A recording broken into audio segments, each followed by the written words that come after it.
Cash, will you lead us in the Pledge of Allegiance? Please stand. Ready, begin.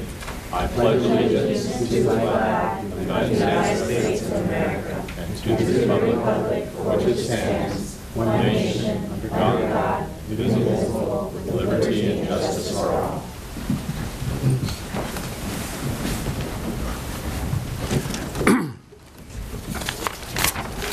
Tenemos interpretación al español disponible. Por si alguien gusta oír la presentación en español, están por el fondo a las dos puertas. Thank you. We have headsets for the hearing impaired. They're available at the back of the room if anyone needs them. We will now go to item number 5, introductions, proclamations, and presentations or recognitions. Dr. Cash. Thank you very much, Mr. Herron. At this time, I'd like to present Allison Mariche and Daniel Ariado from La Cuesta Alta Vista, who will present the student report.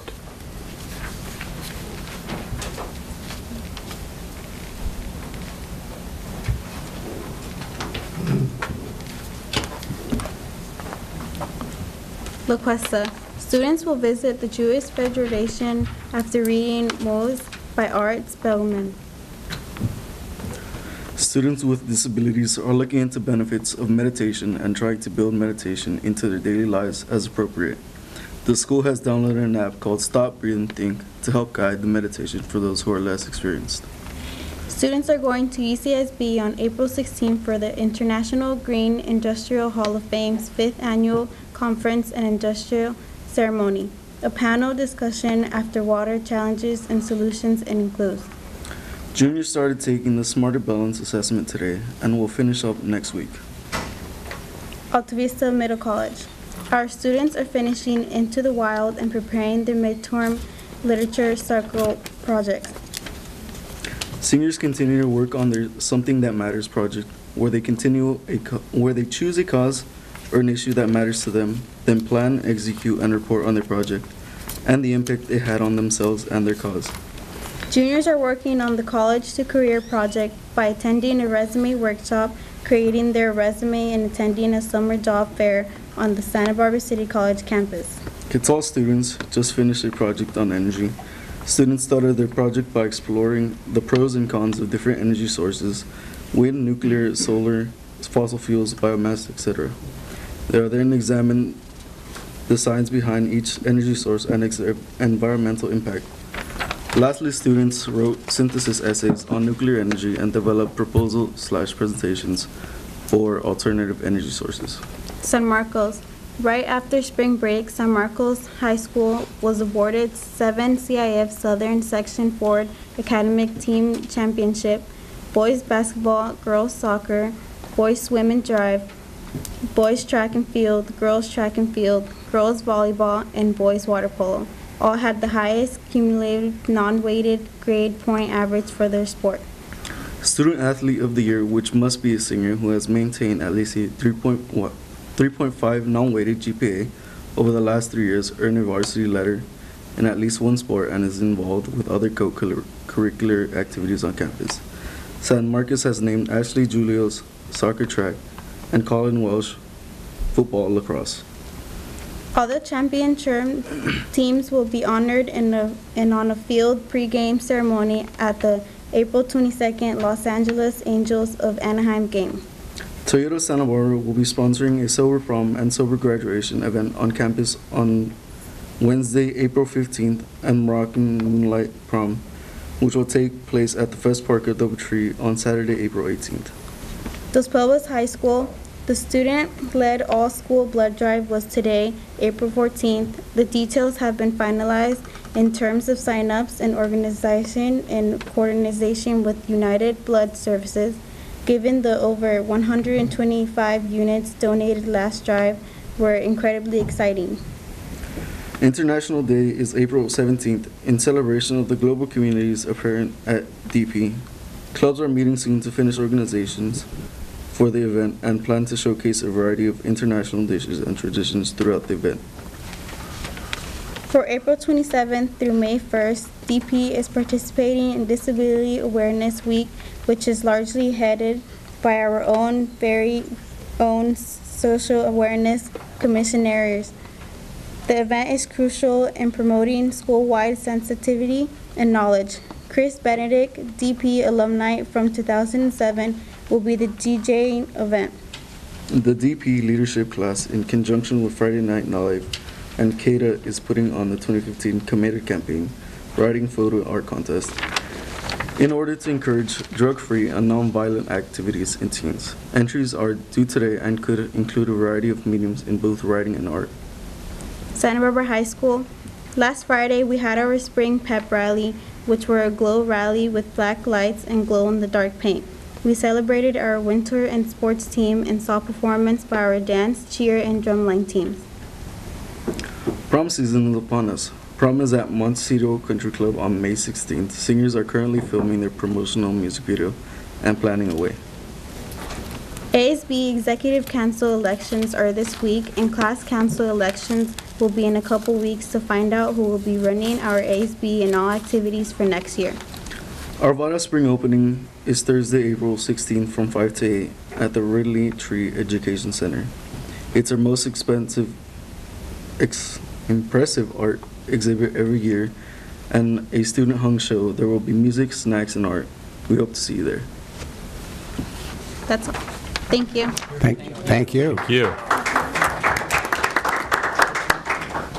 Thank you very much. Very impressive students from La Cuesta Alta Vista. Many of our students also currently have artwork on display at the Faulkner Gallery in the Public Library. I was able to attend their opening this past Friday. It's titled the Grandparent Portrait Show, and it's the fourth in a series of biannual exhibitions of secondary school student artwork. The guiding force behind this event is Audie Love, who's a retired art teacher from Dos Pueblos High School. The show will be on view through April 29th during regular library hours, and it's really fantastic. I encourage everyone to attend. The Santa Barbara Special Olympics, one of my most favorite moments of the year, takes place this Friday, April 17th. We encourage all the community to join us in cheering on our student athletes. And Monique Limon will be the featured speaker at the Breakfast of Champions this Friday. San Marcos High School's prom, as was noted, is this Saturday, April 18th. And each high school senior will be, or student will be receiving a letter from each high school principal and to their parents, reminding them of the importance of having a safe and sober evening at prom night, and in particular being careful in relationship to the party buses that have popped up recently in our community. I'm pleased to report, and this is really great news, that we have the most national Hispanic scholars in the history of our district this year. We have 9. We hope to have you meet these incredible students at next year's board meeting. Our Parent Resource Center will hold a Bookshare Read-to-Go workshop supporting reading with accessible ebooks and apps on Thursday, April 23rd. Bookshare is an accessible online library for those who cannot read traditional print books. Read-to-Go is an ebook app for readers with print disabilities. And that concludes the superintendent's report. Thank you, Dr. Cash. Any questions for Dr. Cash? Okay. Board comments or correspondence? Ms. Limon? I had a chance this weekend to attend the Unite for Jacob event, and actually Principal Lito Garcia was there, as well as Vice Principal Fred Madrigal. And I just want to say that for a situation that was so tragic in nature, it was great to see community. There were council members there, the fire department was there giving information to make sure that our students know how to have a good time but be safe and not always follow kind of whatever is seen on social media. So it was just a great event that brought a lot of community together after a tragedy. And I hear that, you know, it was said publicly that Jacob is back in town, and the students at Santa Barbara Junior High wrote letters, and that really was uplifting. So it was a good event. Thank you. First, I'd like to thank Dr. Paz for taking over the meeting last 2 weeks ago. Sorry I could not be here, but I watched it on TV, and you did a great job. And we got over by 8:30, so I have no idea how that happened. But I'll be quick. Yeah, I love reading obituaries. because I see so many people who had an influence on our schools. Time and time again, either they went to our schools or they worked at our schools for years, and probably in their day were really exciting and wonderful and had an influence. But this past week, we lost an icon in this district. He started at Santa Barbara High School the year before I got to the high school, Sam Cathcart. An absolute icon in the sports world, and also the influence he had on so many children and students over the years. When you read the history of his 19 years as head coach and what he accomplished, but it was more than that. He permeated the school in every single facet of it, and it just shows how important the coaches are and the athletic department people are to our system and the role that they play. So Sam was just a great guy, and everybody loved him, and it's sad he was 90 years old, and he had a great life. You didn't mention your LCAP meetings last week, but I did go to one of the LCAP meetings at Dos Pueblos, and I've told the other board members, I learned more in that hour and a half about the LCAP and what it contains and what's the purpose and what the vision than I learned at these meetings. It was just to hear you, Dr. Cash, give the whole sermon. Was very, very enlightening and enjoyable, and I'm glad I attended, and I hope it's on video, and I hope you can go to the website and you can watch it for yourself. I think the one at Santa Barbara or San Marcos? Santa Barbara is on the website, and I understand that Dr. Drade, you had the pleasure of doing the one at San Marcos. Yeah, and I'm sure it was just as good. But it's not on tape, I don't think. But it was great, and it's just a great process and a great vision. I attended the Adelante board meeting last night, and their major issue is trying to get a process where they can get 2 more portables added to their school. Their attendance is now 256, and it's going up. And so they need to have, and not only is it going up, but the kids are staying at the school. And so each year progresses, they need 1 more schoolroom. So it's a great significant story of success. I went to the Rose Garden by the Mission and participated in the Rose Run with Roosevelt School. And I'm happy to say I increased my running by 100%. Yeah. I went from 1 lap to 2 laps, and it was a great morning to see those kids for 45 minutes run in a circle. I think they raised over $100,000. One young lady had commitments, pledges at $45 a lap, and she was going to do 50 laps. And so that was, what, $2,500 if my Common Core math is correct. But it was great to see. I did correspond with the Mayor and City Council on an issue regarding resource officers and the GREAT program, and I did copy you all on that. And we'll see how that goes. But that's it.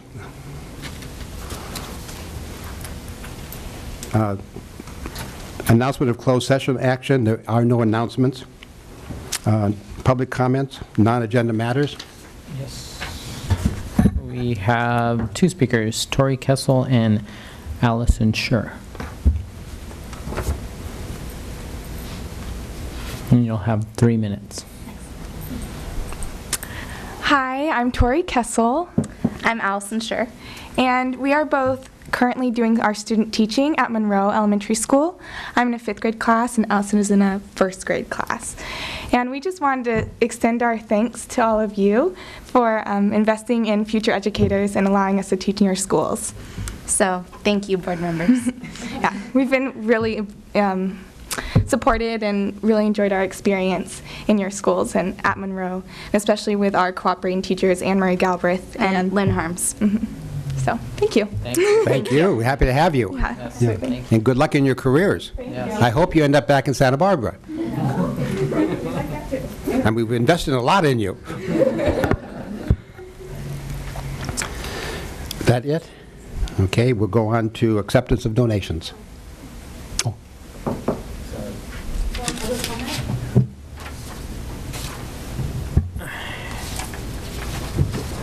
There is, but since it said CADA committed campaign, I'm assuming that, I assumed that they were going to speak at that CADA item, or did they want to speak right now? No, I think they were going to speak first. Okay. Then Isis Lozano and Anthony Ramirez. Is it Lozano? I could not read that, so it's so small.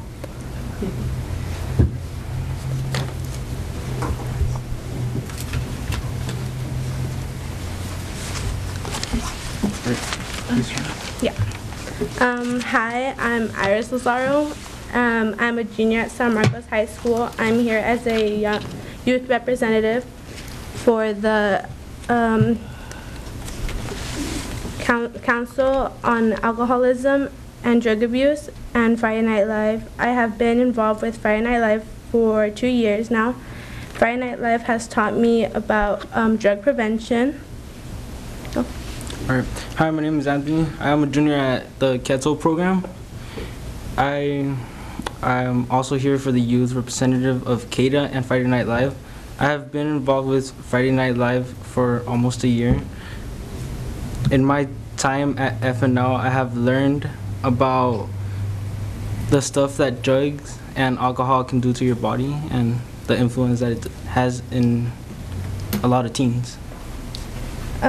We're both here to talk about our committed campaign. The committed campaign by the Council of Alcoholism and Drug Abuse, CADA.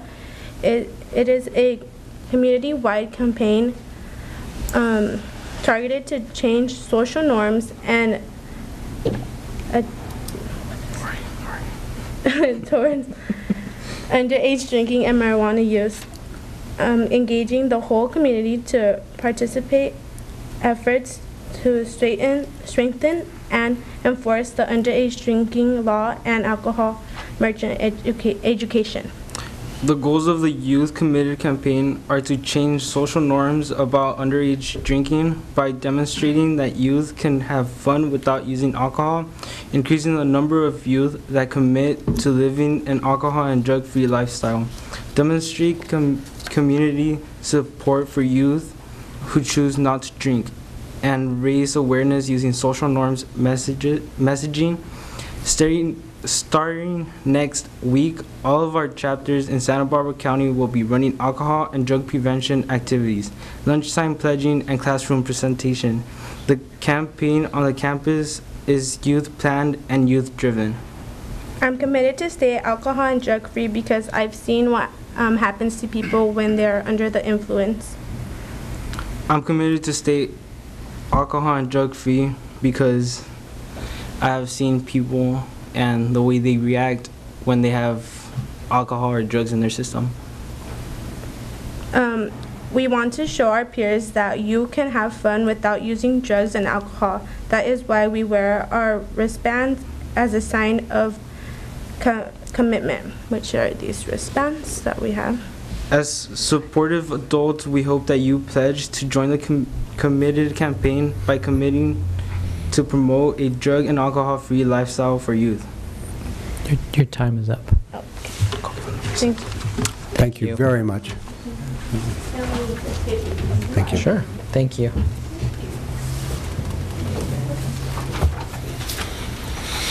Great job.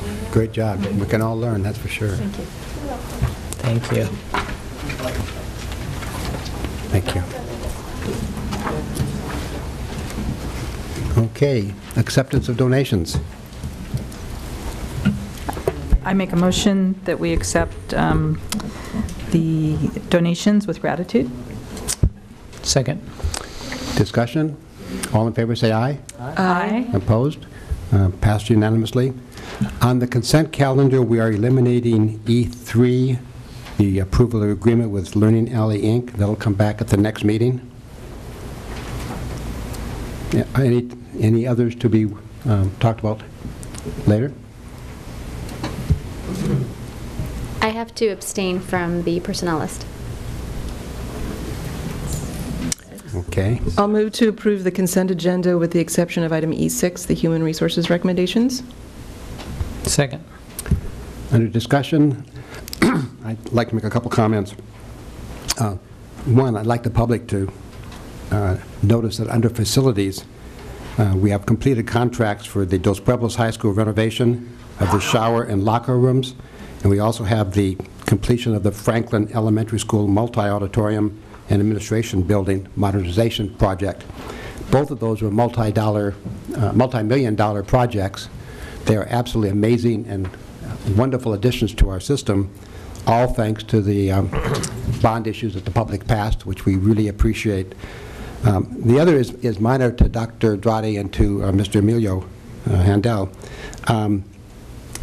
Often I see field trips come through where the cost is zero because it says paid for by PTA or paid for it. I'd still like to see, I'd like to still see the cost. So in general, in the future, when those things come, just because it's paid by somebody else, in perspective, I'd like to know what kind of dollars are we charging, in essence, per student for some of these trips. So that's just my personal thought. Okay, any, all in favor say aye. Aye. Aye. Opposed? Motion carried. I'd like to move to approve item E6, the human resources recommendations. Second. Discussion? All in favor say aye. Aye. Opposed? Abstain? Abstain. 4 yes, 1 abstain. Ms. Limon. We'll go on to there's no public hearing. We'll go on to the action item. We have 3 student discipline cases. G1 is case number 2014-15-20. In case 2014-15-20, I move to approve the stipulated agreement for a expulsion for 1 school year. Second. Discussion? All in favor say aye. Aye. Aye. Opposed? Motion carried unanimously. G2, case number 2014-15-21. In case 2014-15-21, I move to approve the stipulated agreement for an expulsion with enforcement. Second. Discussion? All those in favor say aye. Aye. Aye. Opposed? Motion carried unanimously. G3, case 2014-15-23. In case 2014-15-23, I move to approve the stipulated agreement for a full expulsion for 1 school year. Second. Discussion? All in favor say aye. Aye. Aye. Opposed? Motion carried unanimously. We'll go on to G4, approval of appointments to 3 citizen oversight committees. Would ask Barbara Kiani, our administrator, who handles this sometimes difficult task very well. Okay. Good evening, Board. We have 3 members of the public who would like to have volunteered to sit on 3 of our 4 committees, and the names for Measure A 2012, it's Leo Wegenek. Measure B 2012, it's Laura Capps, and on Measure R 2010, it would be Frank Stevens.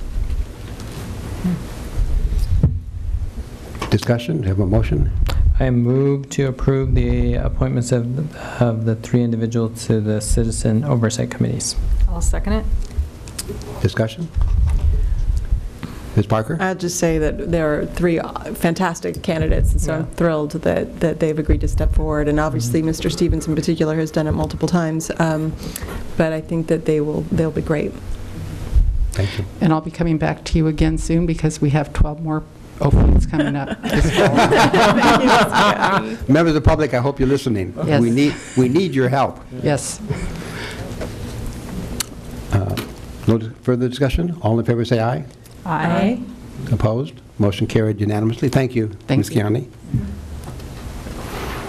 Approval, let's see, G5, approval of tentative agreement wages and successor classified collective bargaining agreement 2014 to 2017. I think we have public comment on this. We do. Mr. Paul Rooney.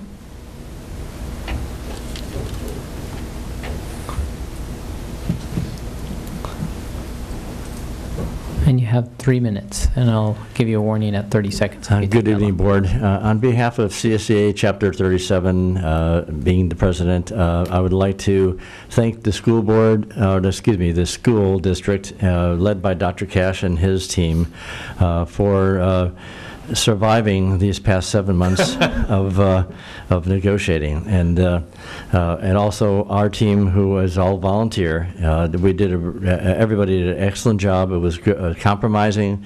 Both sides came together, even though it was difficult at times. I'd like to thank Dr. Christensen for her bringing both sides together when it really got really tough. I'd like to thank Brian Tangway for his wordsmithing. We have such a huge contract of so many pages now. Anyways, I'd like to get your vote to her approval, and thank you very much. Thank you for your efforts. Thank you. And thank you for staying on as president. Thank you. Look forward to another year. Likewise. Do we have a motion for G5? I move to approve the tenant agreement, parentheses, wages and successor classified collective bargaining agreement for 2014-2017. I'll second that. Any discussion? All those in favor say aye. Aye. Opposed? Motion carried unanimously. Thank you very much. Thank you very much, to CSEA, Paul Rooney, under your leadership. A great group of unit members. Did a lot of good work the past 7 months, and I want to thank you for leading your team through that. Thank you. Thank you. G6, approval of agreement between certificated and classified management staff. So we have David Hetyunk here, who's the authorized and duly labor negotiator, but this is the Me Too for all unrepresented management staff, classified and certificated. The same percentage increase that CSEA and SBTA received. Do you have any comments, Mr. Hetyunk? Yeah, on behalf of the administrators, we want to acknowledge again all the hard work that's been done by everybody else. And as typically and historically in the past years, the classified and other managers have accepted the same package as the certificated employees. Thank you. I would like to move the approval of the agreement between certificated and classified management. Do I have a second? I will second that. Under discussion? All those in favor say aye. Aye. Opposed? The motion carried unanimously. Item G7 is the approval of the Santa Barbara Unified School District School Safety Plan for Adelante Charter School. So this is the last plan before you from our schools, and Mr. Trina is here to answer any questions that you may have, but I think it should look familiar and be familiar to you. So. Any discussion? Any motion? I will go ahead and make the motion to approve the safety plan for Adelante Charter School. I'll second that. Under discussion? All those in favor say aye. Aye. Opposed? Motion carried unanimously. G8, approval of resolution number 2014-15-31, authorizing and approving the borrowing of funds for fiscal year 2015-16, the issuance and sale of 2015-16 tax and revenue anticipation note, therefore, and participation in the California Education Notes Program. And I think you'll find it's one of the smallest amounts of money we borrowed. With that, I'll ask Ms. Jate to answer any questions. This is something that you've seen many, many times, year after year. So. And the reason for it, Mr. Tay? Basically, we have about 86% of our cash come in through the through property taxes, and therefore we only get it twice a year, December and April. So we need to borrow money to get us through our July through our December. We start making payments back in January, February, and then May to pay back the TRAN. During this time, we still have to make our obligation to our charter schools the 15th of every month. So even though we don't have property taxes in, we have to disperse them out to the charter for their revenue. So we do have a little bit of a cash flow issue, and that's why we have gone basically down from a $22 million tran to a $12 million tran. And this is not to exceed $12 million, but we really don't think we're going to have to borrow $12 million. It may be more like 10. But we'd like to have that cushion if you approve the tran. Good. It's wonderful news, actually. I mean, it really is. I would like to move approval of resolution number 2014-15-31, authorizing and approving the borrowing of funds for fiscal year 2015-16, the issuance and sale of a 2015-16 tax and revenue anticipation note. Is that correct? Therefore, and participation in the California Education Notes Program. One too many therefores, but... Yeah. Is there a second? I'll second it. Discussion? All in favor say aye. Aye. Aye. Opposed? Motion carried unanimously. Thank you, Mr. Tay. Thank you. Thank you. G9, second reading of Board Policy BP 3100 budget. Again, ask Ms. Chate. So, board members, this is the second reading for the BP 3100 regarding our reserve level. On page 4 is the main... Can we have this up on the... Oh, thank you.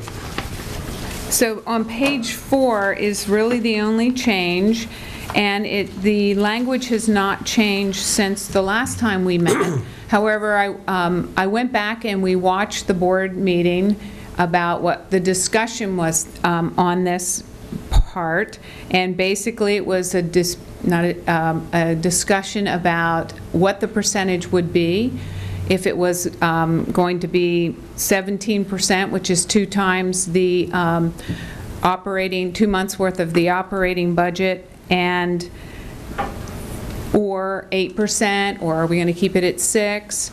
I'm here to ask. I'll do whatever you tell me to do. And then, Ms. Parker, you asked about, can we get some language from CDE or SSC? And when I went to the website, it was exactly the, from CDE website, was exactly the same language that we have in our, were proposed in our board policy, which I thought was kind of interesting that CDE website is saying 17% or 2 months of your operating expenditures, 2 months of your operating expenditures. So, but yet the governor is saying 6. So it was kind of interesting to see that on the website. So with that, I'm open to discussion on our percentage on the reserve amount. Ms. Parker? Well, again, I mean, it's just really challenging. And I went to the AXA website on it, and they had said that borrowing or lending agencies were going to be looking for 15% in order to get the best rates. And when you're talking about increasing the reserve, for example, it wouldn't affect whether or not we got a tran, but it might affect the interest rate that we get on a tran, correct? Mm-hmm. And our bonds. And the bonds. Mm-hmm. How much money, have we looked at that? If we were, I mean, how much better of a rate could we conceivably get? Well, it has to do, when we go out to borrow money on anything, whether it's with bonds, you're not really borrowing the money, but you're being rated. Mm-hmm. They'll look at your liabilities against what you have. Even though the taxpayers are paying back those bonds, they'll look at your general fund and they'll say, what other funds do you guys have that you can borrow from to help yourselves, you know, if something happens in, you know, with the state recession and things like that. And we don't have a lot of liquidity because you can't use your bond funds. You know, you have $45 million in those bond funds at one time, and we can't use those as alternative liquidity. We have to have a fund that we can actually take and never have to pay back. So that affects our ratings in our bond rating. In our TRAN rating, I think they look at how we manage our money more so than our alternative liquidity, but boy, that helps when you have some cash stashed away for such a thing that they want to make sure that they get repaid in January, February, and May.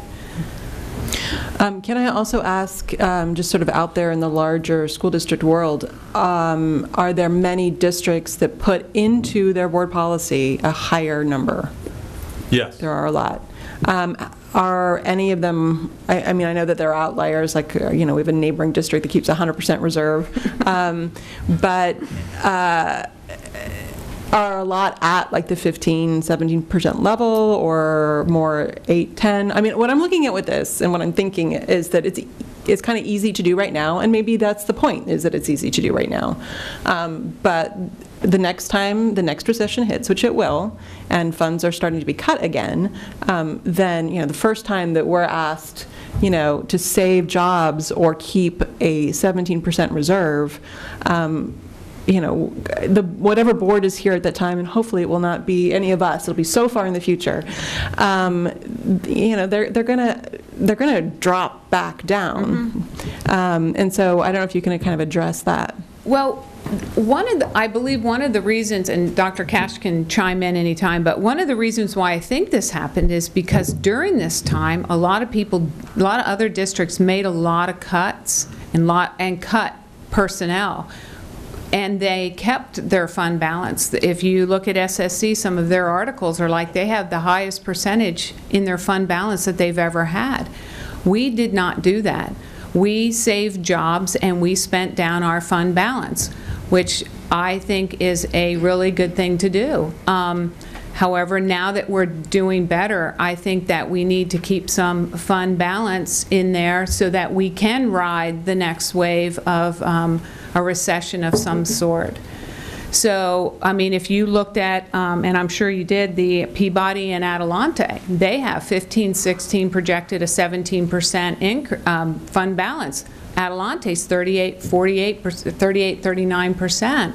They're way ahead of us. Now, can they ride something out as easily as we can? Maybe not.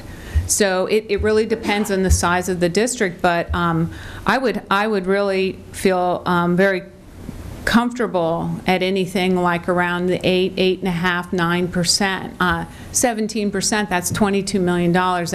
That just to me seems a little like, oh my gosh, how would we ever get there? I mean, we'd have to have a lot of money coming from the state, and I just don't see that kind of money coming in.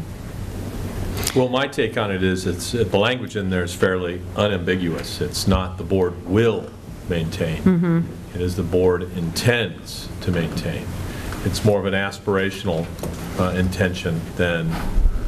Well, my personal suggestion would be that we try it out for maybe a 1 month of general fund operating expenditures for a year and see where that puts us and what that effect that has, rather than going for the, I'm not sure, in looking at this, that there would be an intention to go to 17% immediately.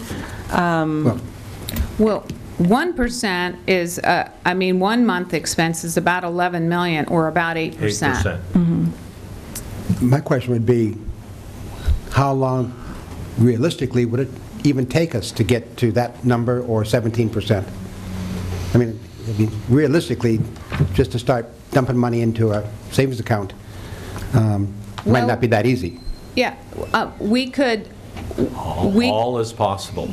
Yes, we could, say in our budget that we are going to put X amount of dollars into our savings account every year. We could build that into the budget. Ms. Parker? Whatever number we end up deciding on, I think a little bit of language change might be that the board intends to build and maintain a minimum assigned fund balance, so that there's not this expectation that it's done instantly.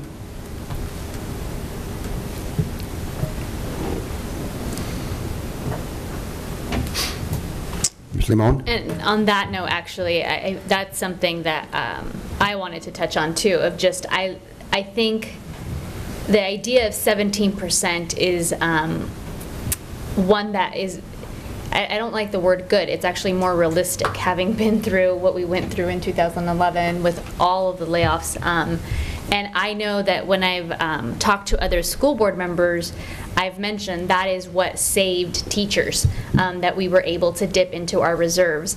But the timing of it, I don't know that I'm necessarily of the mind that we have to build a 17% reserve in a year, for example, just because that is going to take away from other things that we need in the district. So I just want to be mindful that I like the intention, but in no way is for me, is should the intention of having a healthy reserve supersede some of the basic needs of our districts and teachers. So, Dr. Paz? I think we could start with a lower number and always come back as a board and look at that policy again and say, are we in a position to even meet an aspirational goal of 17% or do that? And I do agree with my fellow board member, Ms. Limon, in terms of looking at what our current needs are and trying to address those as we move forward to try to meet this at the same time. They do compete with each other, a little hard to do. We're not at that wonderful space where we can put away a lot more money and still meet all the needs at a vigorous pace. And I think we need to take that in consideration. Ms. Idelson? I have a question. So wherever the reserve money is held, what type of interest rate is it earning in a savings account or whatever you're Well, we doing have it with at the county treasurer. And is that And it's under 1%, just like most of the banks are. So there's no way to grow that faster? Or that's Well, yeah, I mean, yes, there are ways. I'm sorry. Yes, there are ways. And we could put a portion of it and begin creating revocable trust accounts to handle post-employment retirement benefits. Yes, there are other ways. to have it be working for the district? Okay. Absolutely. And we can bring those forward if because that is also an issue I know the board is worried about, is how we fund what's commonly known as GASB 45, which is our post-employment retirement. Our OPEB. Yeah, I think it would be interesting, if we're talking about a significant amount of money that's going to be held, that it be doing something, that's growing or working towards the future. That'd be good. Yeah. And we need to remember that during the hard times, during my time on the board, at one point we had cut over $20 million from our budget. So the 17% would have, we had 8%, 17 would have been that much better. I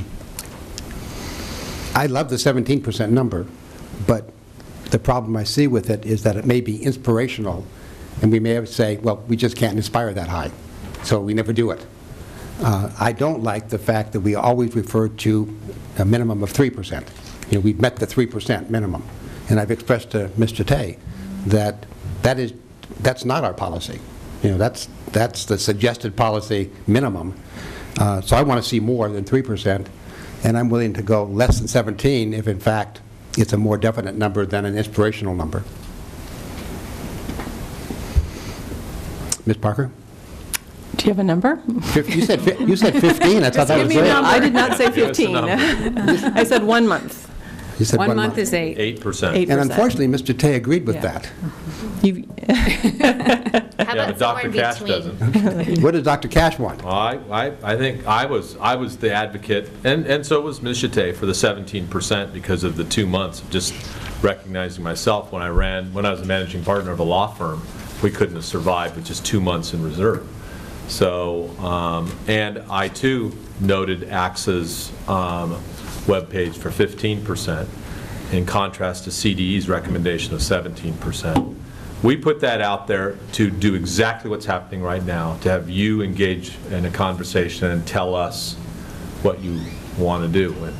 And I think I will speak for staff and say we are not happy with 3%, 6%, those numbers. Ms. Parker? The only thing that I would say, if we were to start this, whatever number it would be, what number would we be at in a year? What could we get at? If we said 8%, would we be at 8% in a year, or would it take us a couple of years to get to 8%? I don't think it would take us, we couldn't get to 8% in a year. So my suggestion is that we... Because Ben Drotti spends all the money on his LCAP. Dr. Drotti. My suggestion is that we revisit this annually for 2 or 3 years. Start with 8%, see what happens over the course of a year as we aspire to that, and then come back to it a year from now. And if we've made a lot of progress towards it, maybe we can bump it up. Dr. Paz? I agree. I mean, that's what I was suggesting earlier on, is Yeah. to do exactly that. Great. And Is I it think that's, a good number? we could do the pulse check as we go. Yeah. So is 8% okay? 10% sounds better. I think I like 10% or the reverse of, that we would have to change the language like over the next 3 years going to 17%. I don't know that, I just don't think we can get to 17% if we read this policy next year or the year after. But over 3 years, we could do it. But if we really want to do it on a year-by-year basis, I think let's put a number and see how far away we are from that goal. Because also, I think I would argue to start with a lower number of 8%, and then pace us at that 8% as a baseline, and then go from there and grow from there. I mean, doing 10%, we're getting to the more aspirational trajectory of 17%, and I'm not sure if we're all there to do that. 8% seems a lot more doable within a shorter period of time. I'll just make one more comment, is that keep in mind the demands on our money from all sources is tremendous. So anything we can do to get the number in a policy as to what we really want, the chances of getting to it are a lot greater than having to come back and say, okay, we made 8, now let's go to 10, and then everybody's hands goes up and says, no, we want the money. And I'd like to see 10, but that's... And I would agree with Mr. Herron. I just remember being at that board meeting in 2011, where was it 170 pink slips that went out, and how long it takes to go up, but how quick. I mean, it was an hour, and we were down to our minimum. So I would rather start a little higher because we don't know what the economic uncertainties that may come, but I think that we know what is happening today. So I would rather see us go a little bit higher at 10%. Do I hear 9%? And I will say that, honestly, I don't think it matters, because we're not going to be there in a year, whether it's 8% or 10%. I think either one is fine. I'm fine with 10%. The reality is that our minimum reserve is 3%. And so it doesn't matter what we say here in this policy. If there are employee groups or programs or whatever that feel that they need to have funding, they are going to come back and ask for that regardless.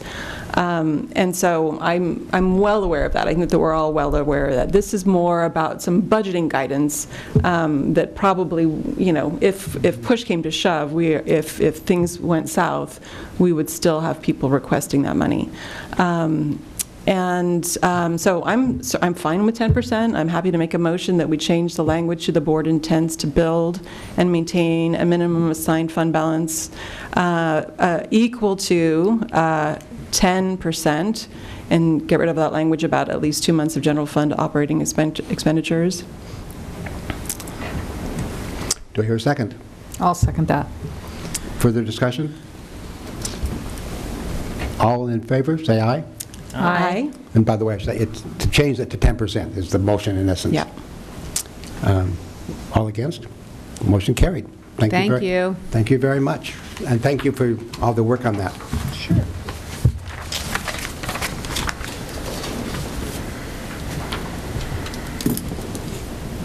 We'll now go to the conference agenda. H1, the Council of Alcoholism and Drug Abuse, CADA, update to the board. Mr. President, we have Assistant Superintendent Mitch Tarina, and I do want to publicly acknowledge our great relationship and partnership with CADA and the great work they do with students in our schools each and every day. So I'd also like to have Selena Rockwell, the Director of the Wyatt Youth Services Specialist Program. She's going to be introducing the presentation for you. Thank you, Selena. Great, thank you very much. So yeah, I'm the Director of the Youth Service Specialist Program. I think I know you all already. And tonight I'm going to give you a brief overview of our services, an update of our services that we offer in the schools. And actually when I came in tonight, I talked with the 2 La Cuesta students that gave the I guess, the campus updates. And I asked them, do you know what the YSS does, on your campus? And they said, yeah, our YSS motivates students to be drug and alcohol free, and she gives support for students who need it. And I was just thinking about it, and I said, well, that's a good summary of what we do with prevention and what we do with our intervention. So, so great. So today, I welcome your questions as I go through this presentation. So first off, I want to talk about our staff, because they're really our youth service specialists are the heart of our program. They're motivated, they're dedicated, they're skilled, and we have full-time staff that work on each of the junior high and high school campuses, and so they're the ones that really make the program so successful. And now I'm going to focus on our prevention components. And I'll go right to our Club Live and Friday Night Live leadership clubs. You saw a couple of our Friday Night Live students come up and speak tonight about our Committed campaign. So you got a glimpse of the real life stuff that's happening with leadership. We have clubs on each campus. Each junior high campus, it's Club Live. High school campus, it's Friday Night Live. They meet weekly during lunchtime with the youth service specialists. And the neat thing about Friday Night Live is it's youth-led. So the students really lead the meetings. They think of activities, and this is so important, and it's so important because the teens know what other teens need to hear. They also know what kind of activities are engaging for the teens, and so they're a really powerful part of our program. So having students that are motivated. In addition, I'll just keep talking. Okay. So in addition, they provide our, part of what makes their program so powerful is they provide our campus campaigns. So the Red Ribbon Week in the fall, Committed campaign in the spring. Actually, so let me go ahead here. Oh, here I'm going to come back to this. So, sorry. So they provide campus-wide campaigns. So that's where the students are motivating other students to be drug and alcohol free. So they provide education, they provide pledging, they provide activities, and really get the whole school population engaged and involved. Actually, sorry, I skipped something so our Friday Night Live outcomes, what's so wonderful is our students report that being in the club helps them feel motivated, helps them be connected to school, making community change, and then also not use drugs and alcohol. So very positive outcomes. In addition, for prevention, we also do school-wide, we do staff presentations and trainings, and also parent presentations and trainings. So we know that influential adults in our students' lives also prevent drugs and alcohol. So we want to empower our parents, empower our teachers, our admin, to notice signs of risks and harms to drugs and alcohol and be able to talk with their teens. This Wednesday night, next Wednesday night, we have our town hall meeting. I believe all of you got a flyer for this evening. This is part of our Committed campaign and is an example of how we engage parents. So we invite you all to come to the town hall meeting. Mitch Tarina will actually be one of our presenters. So hope you're able to attend. And I'm going to move over to intervention services, but actually before intervention, I'm wondering, do you have any questions about our prevention? Club Live, Friday Night Live, as I went through that? No. Okay. I welcome questions at the end as well.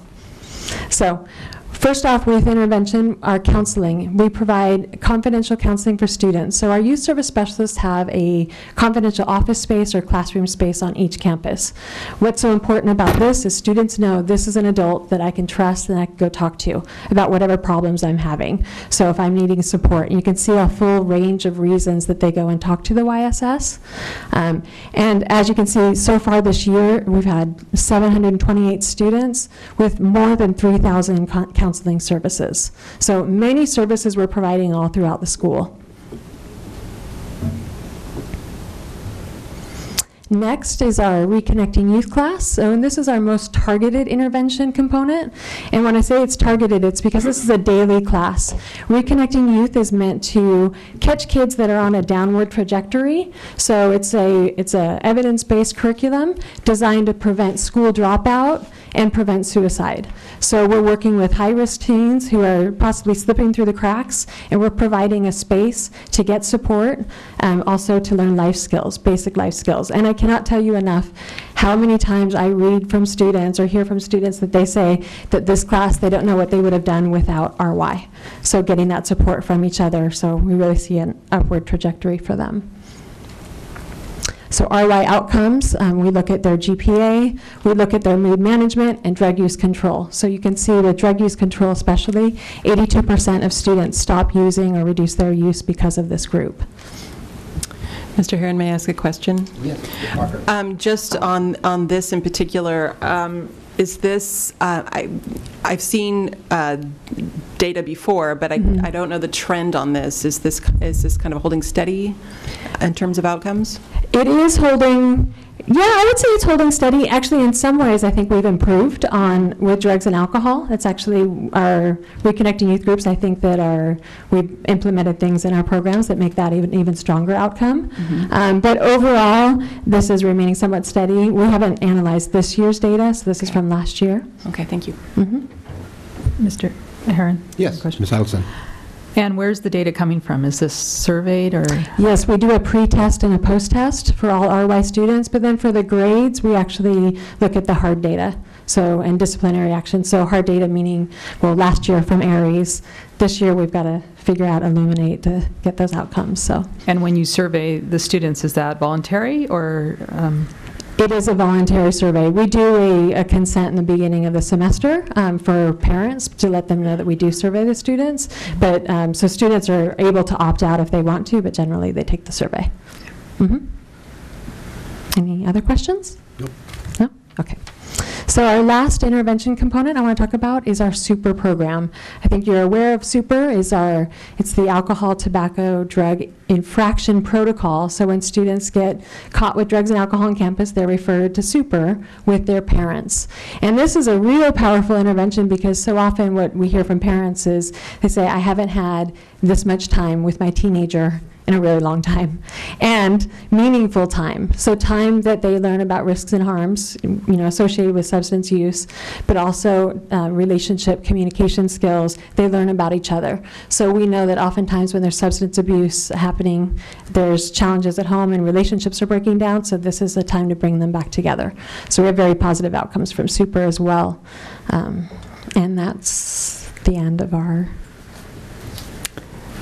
Mr. Heron, can I ask a question about SUPER? Yes. Those are group meetings, correct? Correct. About how many families are in a meeting or in one session, I should say? Yeah, so we enroll up to 8 generally, so 8 families can come. Sometimes we actually may enroll up to 10, knowing that some may not make it, because it's 4 sessions. They're 2-hour-long sessions that take place. So yeah, it's as a group. And I've got to imagine that there are times when either a teenager or a parent just refuses to participate. Do you sometimes have it the parents come by themselves, or? It's a requirement that the parent and teen has to come together because, as I said, that's really what this intervention is and what makes it so powerful. So that's, our requirement and request. And generally they do come together and they stay together, so. Good. Further questions? Ms. Adelson? I see it's ATOD infraction protocol on one of the slides. What does that stand for? And that's alcohol, tobacco, or other drug. All right. So, protocol when there is students get busted, get caught, that's the protocol, is that they're referred to SUPER, required to go to SUPER. All right. I'd just like to thank Ms. Rockwell for all that she does, that she's talked about here, but also all she does with the different surveys that we take through Healthy Kids and the analysis you provide on that for us. So thank you for all you do for our students. We appreciate it very much. And tell your whole staff that. Yeah. Thank you. Well, I thank you as well because it's really with your support that we're able to do what we do. I also thank all of the administrators at the schools because they really provide leadership and guidance for our youth service specialists. So thank you. Thank you. H2, Family Service Agency presentation. like to invite Mr. Emilio Handel and another great community partner, Family Service Agency. It's been in our district for over 30 years. Thank you, Dr. Cash. Good evening, Mr. President, board members. I'd like to present Dr. Brabo to make a presentation about a great services being offered in our elementary schools right now. We've had a really great partnership that was very unique in this past year, and Dr. Brabo has really great information to share with you, and we hope that the information that you see tonight is something that you'll see that we're providing a lot of support socially and emotionally to our students, especially at the elementary level. Dr. Brabo. Well, that was a wonderful introduction. Thank you very much. My name is Lisa Brabo. I'm the Executive Director of Family Service Agency, and I have a number of supporters here with me today. We have several board members. Robin Sawowski is right here, Marnie Cooney, Jane Santos Sweeney, and then we have two staff members. Natalie Garcia is the supervisor for the Santa Barbara Elementary School Counseling Program, and then Megan McClintock, who is the program manager for all of our school counseling programs. And they will, I'm sure, help answer questions that you may have. First of all, I want to thank you for the opportunity to update you about elementary school counseling services. The handout, I just gave you a packet of handouts, and the first document is a mid-year report that I wanted to go through with you. The start of the mid-year report is a story of a student that we assisted, and this was a first grader who was referred for counseling by her teacher. And you know, the first part in referring someone for counseling is the behaviors that the teacher or parent are observing. So what the teacher saw is that this child was talking to other children about the details of her brother being murdered. And then the teacher was also seeing that the child was absent quite a lot, 30 days in a period of 4 months. And the child was crying hysterically, not wanting to go into the classroom. All good reasons to refer a child for counseling, obviously. Once the child was in counseling, the school counselor provided counseling, and the school social worker made contact with the parents and realized that family counseling would also be helpful. In the process of the individual counseling and the family counseling, they found out other things. You know, they found out, for example, that the father in the situation had a quite severe illness and was dealing with the side effects of the medication that he was taking. They found out that the child's pet had died, and they found out that the parents had made a decision to separate. And that was all within 1 year, so no wonder the child was upset. And the combination of having the counselor and the social worker really helped uncover all that was happening with that child. Now, through the individual counseling and the family counseling, a number of things happened, quite a lot of significant improvement. You know, with the child, some of the techniques used were art interventions, play interventions, behavioral reward charts, and self-soothing interventions, and they were all designed to help the child cope with all of these things that had occurred. By the end of the counseling, what the teacher observed and what the parents observed is that the child no longer had a truancy problem. The child's academics improved.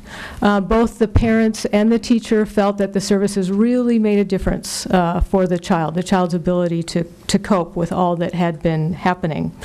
And this is, I think, partly because what Family Service Agency offers is a very comprehensive service, what you see here on the slide. The school counselors, that's one component. Then we have the school social workers, who are that home school connection. They can provide family counseling. Then we also have the family advocates. They can help with basic needs assistance, service linkages, case management, health insurance enrollment, developmental screening, lots of assistance that sometimes families need. I might also say that the Family Advocate Program, Family Support Services, also provides parent education. This is the last handout in your packet. It's called Nurturing Parenting. We actually are partnering with SBUSD on this parent education, working with Michelle Robertson, who's the preschool coordinator. The first page is just a generic flyer. about the parent education. The second page are some of the outcomes that we saw in 2014, because this is an evidence-based program designed for parents who have children prenatal to 11 years of age. So it's nice to know that the full continuum of services is available to families, for the child as well as the family as a whole.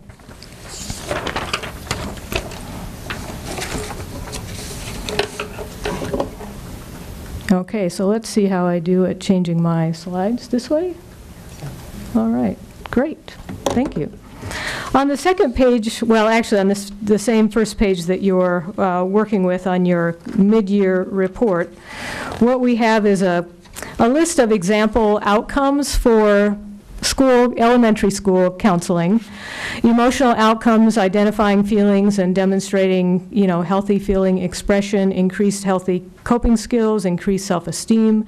Social outcomes are things like increased positive peer interactions, increased conflict resolution skills, increased positive communication skills, and then behavioral outcomes are things like increased compliance with school classroom rules, increased focus during class, and increased impulse control. A lot of these were shown in the situation with the little girl that I told you about earlier. And all of these lead to improved academic performance, of course. That's what one of the things that this counseling is all about. Not quite. Let's try that again. On the second page of your mid-year report, you'll see this chart of outcomes. And we've compared 13-14 to 14-15 because we don't have the outcomes data yet for 14-15. This is a mid-year report. We have data through February 2015. So what you see is that in 13-14, we provided school counseling for 253 students and actually made over 2,000 social work contacts with families. And I might add that in your packet, you have a full report of last year in case you want it. It details the services by school and the demographics of the students. There were 79% of the students were Latino last year, 17% white. It's very similar demographics this year.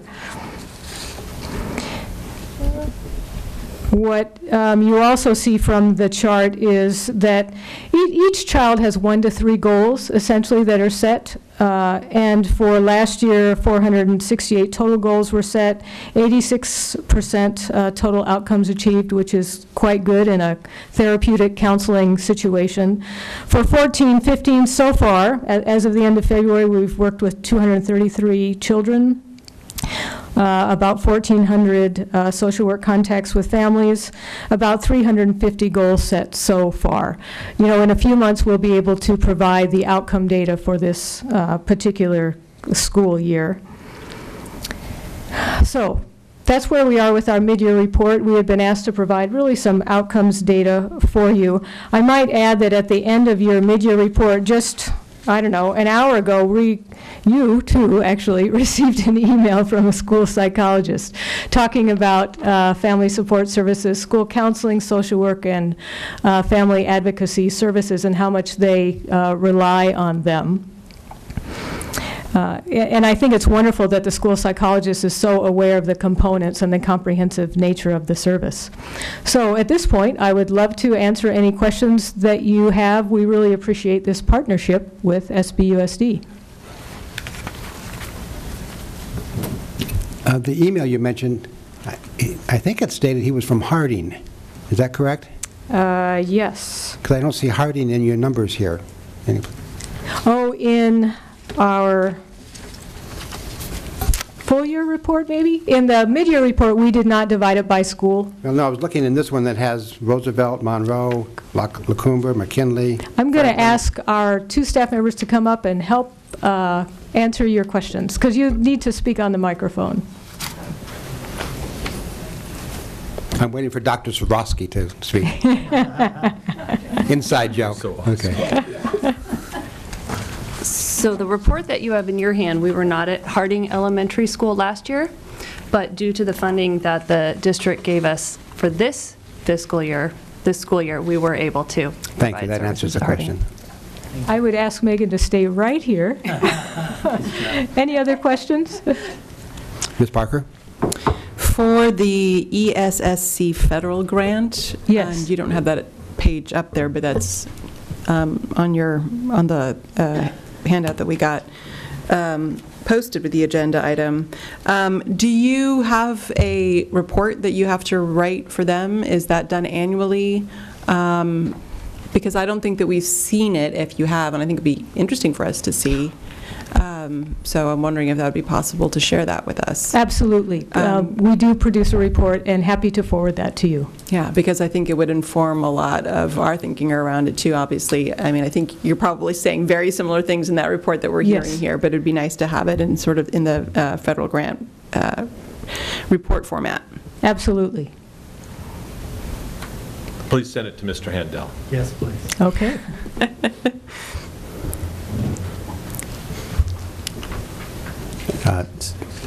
I should probably know this. What is ADMHS? Alcohol, drug, and mental health services. I knew I should know it.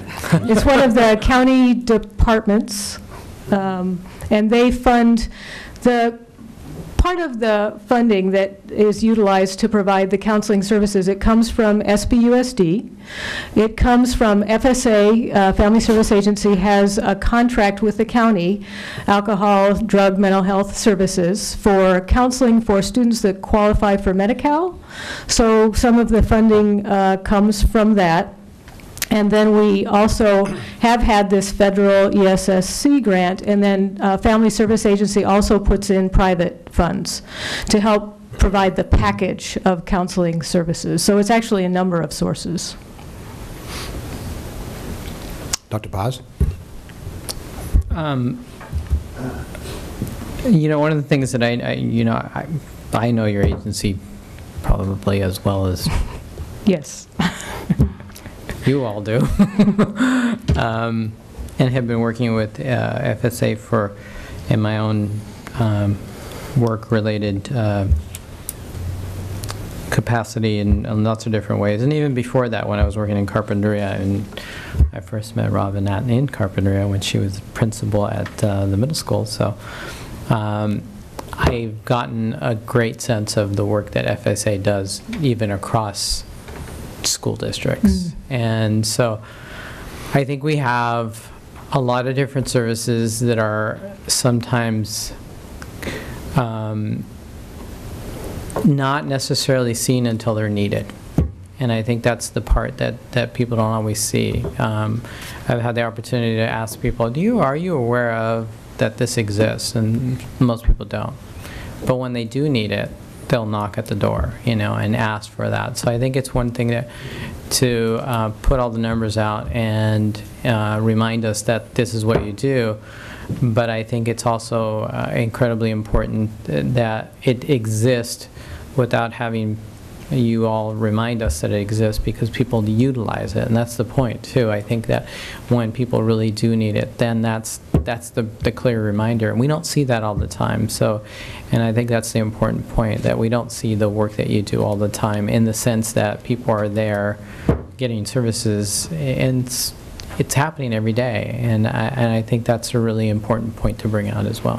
Thank you. I might just reinforce what you said and say that the counselors, the social workers, the advocates work very closely with the principals and the teachers. So this is, they're there on a daily basis, they're interacting on a daily basis, discussing situations going on with students, etc. So it's exactly as you say. It's like when a service is needed, it's there, and it can happen right away. Ms. Idelson? I had a specific question. If it's looking as though the students who have an IEP are not under your area, but what about a 504? We definitely can provide services to students with 504s, and we do make exceptions for some students with IEP. It just depends why they have an IEP. If there's a severe emotional disturbance, there's a program in the district that those students are referred to for services. Intensive in school, I'm not sure what it's called, but we can see students who have IEPs, maybe with a learning disability or need a social skills group, But it's the severe emotional disturbance category that we don't provide counseling for those students. So would the FSA go on, overlap the special education that the district's providing, or would this be, so it would be in addition, is I guess what my question. So in the case of an IEP, what would happen if the IEP team or if the teacher felt that the IEP team needed to be reconvened, they would build those services into the IEP, and then the school district would provide those services.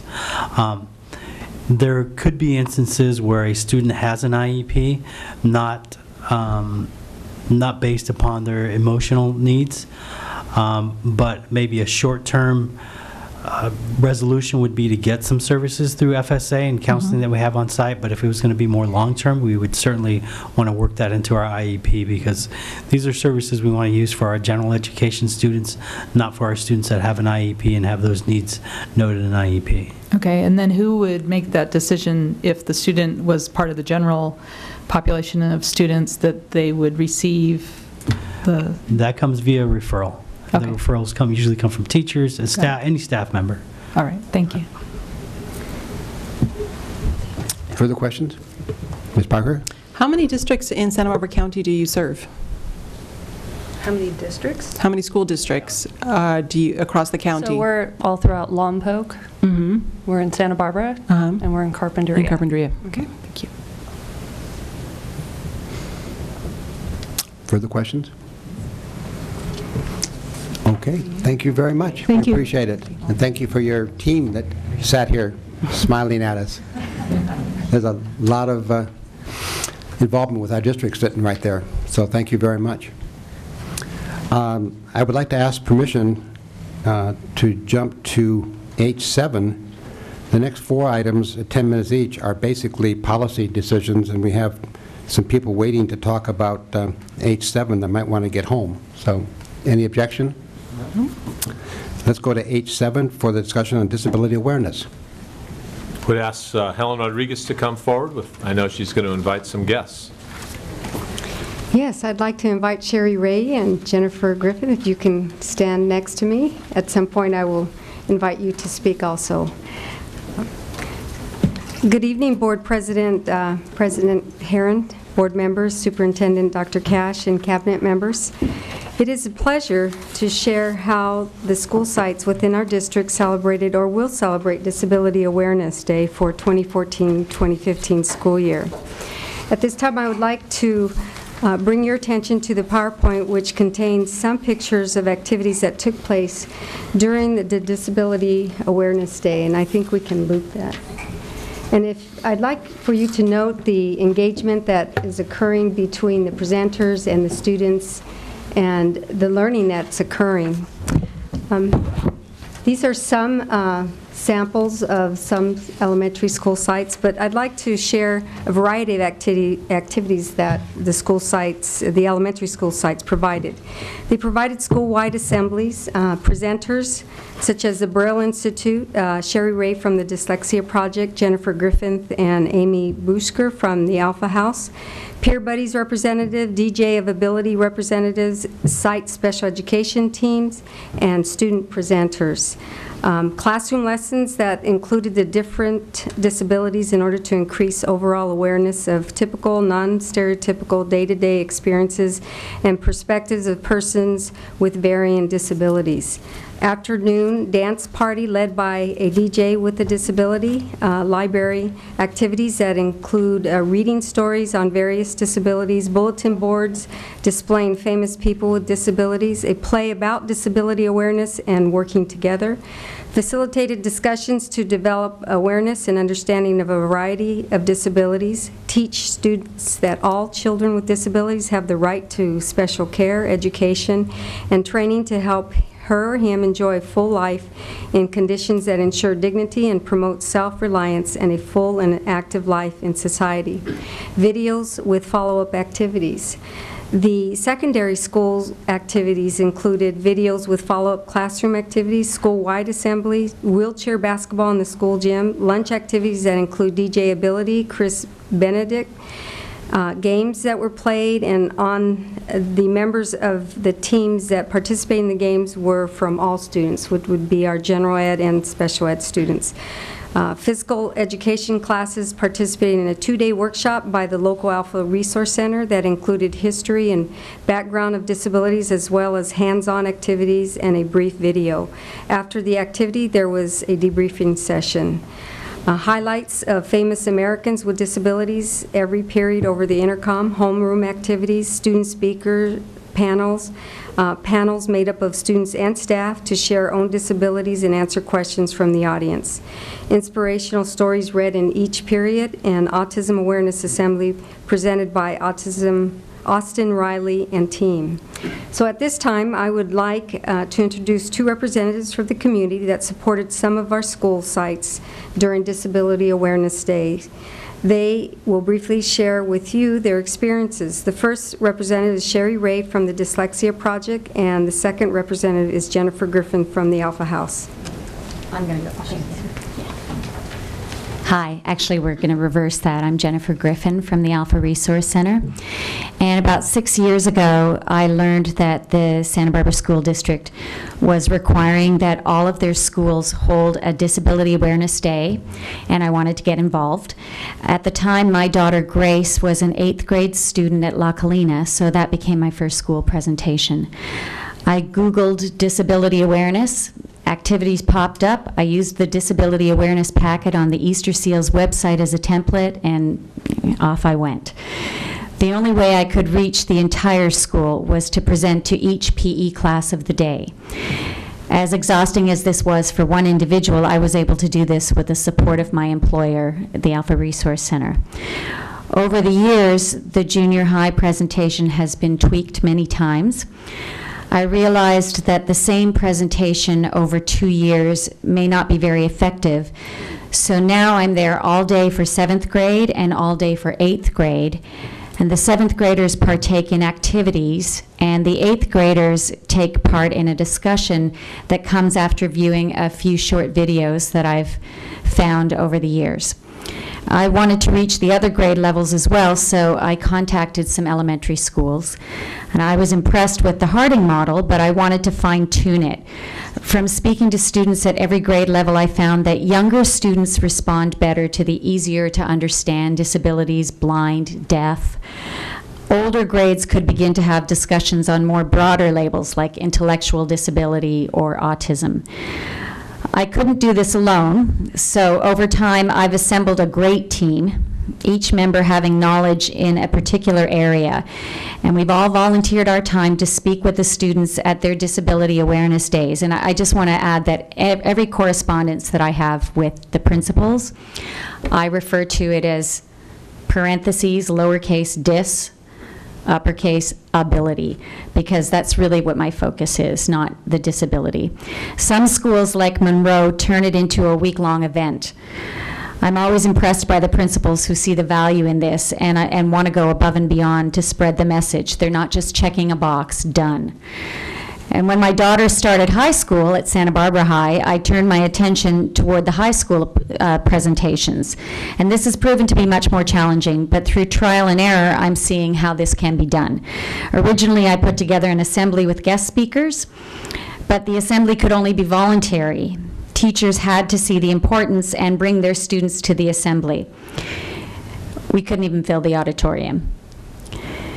Knowing that we wouldn't reach all of the students, I reached out to local organizations and to Chris Benedict, DJ of Ability, and I put together this lunchtime resource fair. Chris played music, and the local organizations like the Alpha Resource Center, Challengers, Down Syndrome Association, Autism Society, Special Olympics, the Braille Institute, Peer Buddies, Santa Barbara Parks and Rec, Adaptive Programs, Sherry Ray with the Dyslexia Project, and most importantly, their fellow students from the special education class participated. Students could come to us for information, community service opportunities, candy, because that was the good way to get them in, was to bring a little bit of candy. It was lunch, you know. Anyhow, I don't feel that the high school day was successful enough, and over time I realized that the best way for the high school to do this was to have the parents like me. I haven't mentioned, by the way, that I have a 12-year-old son who has a disability. That the best way was to have parents like me stay out of the way and have the students talk to one another. In Grace's senior year, she and another classmate led the assembly from a sibling's perspective. I haven't been included in the high school presentation this year, but it certainly seems like they're moving in the right direction. I still like the idea, though, of a resource fair, and I recommend that that be added back in because it includes all the different community organizations. Now, I've looked over some of the reports that the schools had provided. I think there was something on your website a few days ago, and I didn't see it today, but I might have been looking in the wrong place. And I saw a lot of things that were really encouraging that the schools were doing, and a few things that might concern me a little bit. In some of the reports, I saw the word overcome being used. And I don't think you overcome having a lifelong learning disability. And how do you teach a child with Down syndrome how to overcome it? That would be like telling me how to overcome having blue eyes. It's just part of who I am, what I am. We don't overcome or suffer from. We celebrate. I would encourage educators to teach students how to embrace everyone and to see beyond the labels and look at the person. Someone with Down syndrome who can read isn't reading in spite of his Down syndrome. He's just reading. He was given the tools and supported in using these tools to be successful. And my ongoing message to students is that they need to look at the whole person and not just make assumptions based on what they think they know about the person because of his or her disability. I just hope that whoever is taking on the job of disability awareness is presenting a strong message like that. And I hope this district knows what they want the students to take away from Disability Awareness Day. Do these educators know what the resources in their own community are? Do they know that, for example, the Alpha Resource Center is more than just thrift stores? Do they know that every October our theater troupe performs a play written for them utilizing their unique gifts? Do they know that we have a rock band, Rockability, that has performed at Soho and around the community? Or do they know that we recently opened an art studio and gallery where artists with disabilities create, exhibit, and sell their work? Do they know about Challenger Baseball? 10 teams of kids with disabilities playing every week with volunteers supporting them in having a regular kid experience. Challengers also has a basketball and a football program. Do they know that the Autism Society has a day of surfing for all people with special needs every year with the Santa Barbara Seals? Do they know about the district's own Parent Resource Center? Is there a true buy-in from this district on being part of this movement? People with disabilities living, working, enjoying life, and contributing to their community in ways that past generations never believed possible. And remarkably, being a part of a community that really supports them in having these rich lives because it sees the value in it. I've looked at some of the plans that the schools have, and I really believe they're onto something, but someone has to tie it all together. Alpha Resource Center certainly hopes to be a part of a committed team bringing a powerful message to the school community. And I hope you don't feel like the answers to the question, what do we do about Disability Awareness Day, lay beyond your own community, because I think it's all right here. Now, I'd like to introduce two members of our team who join me when I present at the local elementary schools. Sherry Ray. She speaks to students in the 3rd grade on dyslexia and learning disabilities. And Elika Sharastani, who's standing at the back, or sitting at the back, pardon me, she presents to students in the 2nd grade about being a peer buddy. And we have the exact same program every year for every grade level so that it could transfer from one school to the next.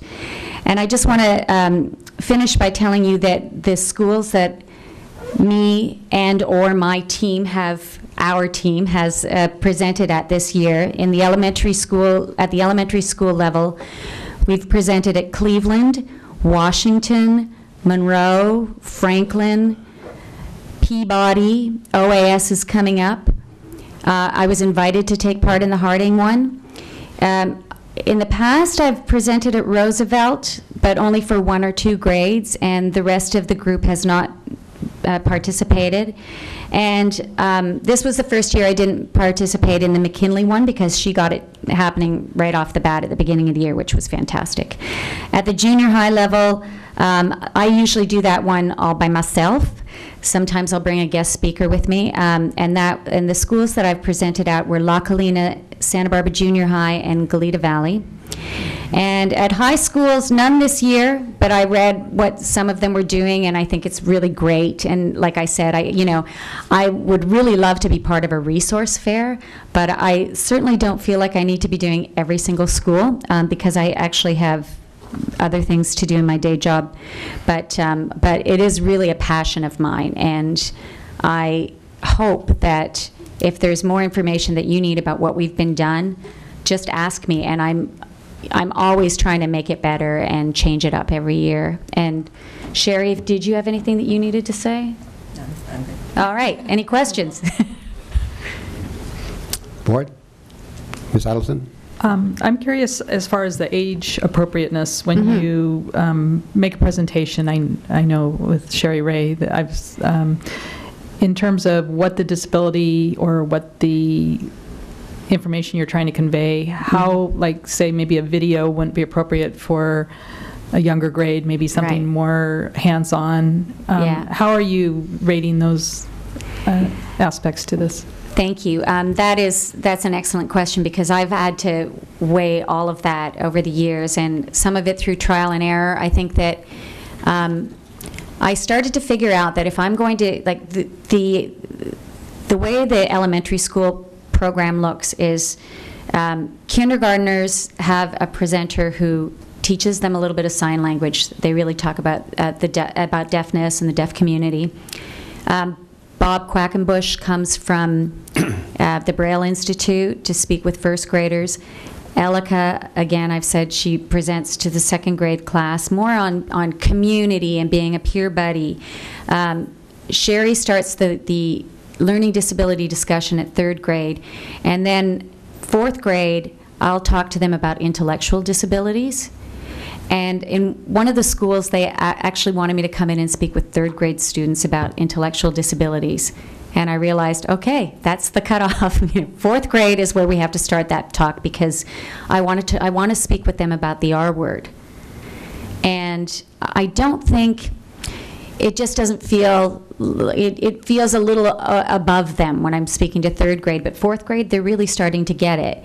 And then fifth graders talk about physical disabilities because there's this great guy named Dominic Corridon who, when he was 16 years old, he was in a car accident, and he's a wheelchair user, but he also, jumps out of planes and scuba dives and rode his bike across China, and he is, kind of a cool guy with tattoos, and the kids just love him.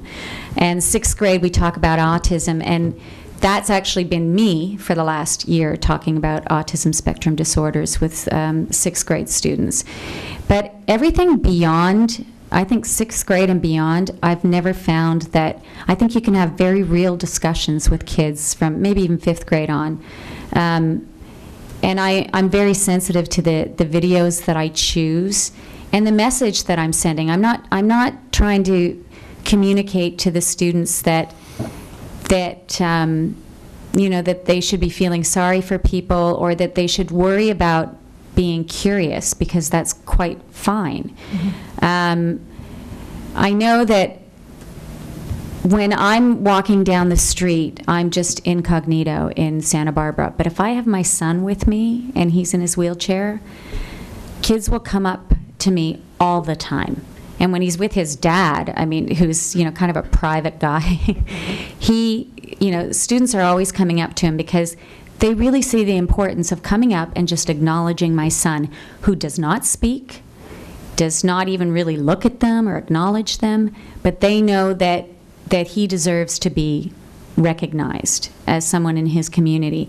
And my son's not the only one. I think that there are a lot of us who have children with disabilities who have been out and about in the community are seeing this shift. And frankly, I think that a lot of the time when I'm talking to the kids, I'm really talking to the adults in the room. Because I wasn't raised in that kind of an environment where students with disabilities were just part of my everyday life, but they are. And it's you know, I'll say to them, when you see somebody rolling down the street in their wheelchair, what do you know about them? And they'll say, well, they can't walk. I'll say, yeah, what else do you know about them?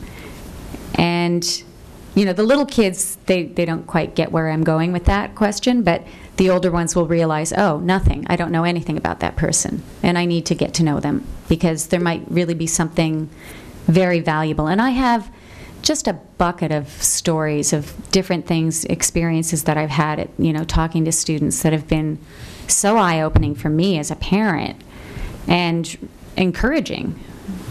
Thank you. Ms. Limon? Well, I just wanted to thank you all for your work. I think it's really important, and I know in our district we talk a lot about changing, you know, cultural proficiency and changing the culture, and I think that this is included in that conversation of changing the culture of how we think about all of our students, how we include, how we help all of our students be successful. I know on a very personal basis, the R word has been something that it just has stuck with me. I think primarily because I've seen some of the work in Ventura around Project R. I follow Project R on Facebook. I see the presentations and the videos, and so I'm just so thankful we're having these discussions in our schools, and I'm hoping that, I mean, I appreciate the list that was done, that was put together about all the things that are happening at the different schools, but I also hope that we are going above and beyond, that we're taking this as part of our mission to really be better at what we do, be culturally proficient, and really change how we think about all of our students and not just check it off as an activity. Yeah. So thank you for your work, all of you all for your work, because I think it's really important. So thank you. I'd like to say the same kind of thing, is that I know there's a legal reason we do that, and maybe Dr. Cash can amplify on that. But this is far more than a legal reason. It's far more than a box. I looked at that list also, and I have to be honest, I was disappointed in some of the things I read, and I hope that there's coordination between our special ed department. Is the special ed in charge of coordinating disability days, or is that Mr. Torino, or? Oh, sorry. Yeah, hey, Helen. Yes, this year we took on that responsibility, and just for you to know, we are working with CPAC and members in the district, and we have come up with 2 proposals for what disability awareness will be, guidelines for the elementary level and all for the secondary. So we are moving forward. We're enhancing what we currently have. Well, thank you. Jennifer, I've heard about you since the day I became a board member. All positive, and the dedication, your feel comes through. And I sit up here saying in awe of everything you do and what you've taken on and how you do it. I just hope that translates into the whole program. You can't do it yourself, but people like Sherry and others obviously help you. But we owe you an awful lot to have this program as good as it is. And I know you want it even better. So I think on behalf of the board, I really thank you for taking the time and effort. But your passion and dedication come through when you open your mouth. I mean, it's fantastic. And I open it a lot. Thank you. Dr. Cash? No, I just want to say thank you for what you've done. And this is not a check-the-box activity for us by any stretch of the imagination. And we have gone way and above the Mitchum settlement in relationship to the work that we're doing in our schools. So that's a very distant past, not a fond memory, but a memory. And the work we're doing now is in relationship to, as Ms. Limon hit it right on, this is part of our work in cultural proficiency. So thank you very much. Sherry, for you. Thank you all. And thank you for the book, Sherry, on high school dropout to Harvard. That's right. I know what you went through to put that program on, and I know it was successful. Thank you. But here's a picture of your son. Oh. sliding in, it looked like the second base probably. Thank you. Yes, you made the papers. So how did the Dons do today? They won. I need to know that. They won. I knew that. I knew that Ms. Idelson wanted to know that. So I asked for you. Thank you. Okay, we now go to H3, first reading of board policy, admin regulation, and Exhibit 1240, volunteer assistance. I asked Dr. Drotti to take this one. Or Ms. Dr. Christensen, sorry. On all of these, I'll be honest, except for the transportation safety, Dr. Christensen, Dr. Drotti, Ms. Jete, all were involved in all of these. So this is the one that you've been waiting for, I know, because it touches so many people at our school sites. And we're grateful for the volunteers that we do have. They're very important to us. We relish the fact that they want to help us in our schools. To summarize some of the changes for the board policy and the AR, the policy was updated to add an optional section on workers' compensation for volunteers, and also to reflect the new law which prohibits harassment of unpaid interns and volunteers. And pertaining to the AR, the updated regulation clarifies prohibitions against registered sex offenders serving as volunteers. And it was updated to reflect law allowing principals to grant permission for a sex offender to volunteer at a school, provided all parents or guardians are notified at least 14 days in advance. The regulation was also updated reflecting a new law which requires volunteers instructing or supervising students to complete a tuberculosis clearance. And finally, the new law requires any volunteer who works with students in a student activity program, not just those who supervise, direct, or coach the activity, to have to clear a Department of Justice and FBI investigation. We revised our exhibit, which was the volunteer application form. We did a lot of work on this. We benchmarked off of other districts. We, I think, have a lot more clarity around types of volunteers. So we've updated that, and we also created a frequently asked question document for reference, recognizing that we can't what-if every situation out there. It's a really big thing to get our arms around, the volunteers. So what are your questions? Questions? Ms. Parker? Board policy, not so much. I think that I didn't see anything. It looked great to me. Essentially, I know that's mostly following the model of the CSBA, and so it's where the clarity piece comes in. And my first question is really on page 2 of the AR. And that is, at the bottom of page 2, there's this basic skills proficiency requirement. I know that's from Ed Code. And I noted also that did not, anything around this little basic skills proficiency requirement didn't make it into any volunteer matrix of what is the point at which you would need to provide basic skills proficiency. Because what I know happens, especially at the elementary level where you have more parent volunteers, is that, there might, at this point we don't have instructional aides in most of the classrooms. And so you might have a parent volunteer who comes in once a week on Friday mornings and helps with one of the small group activities, for example.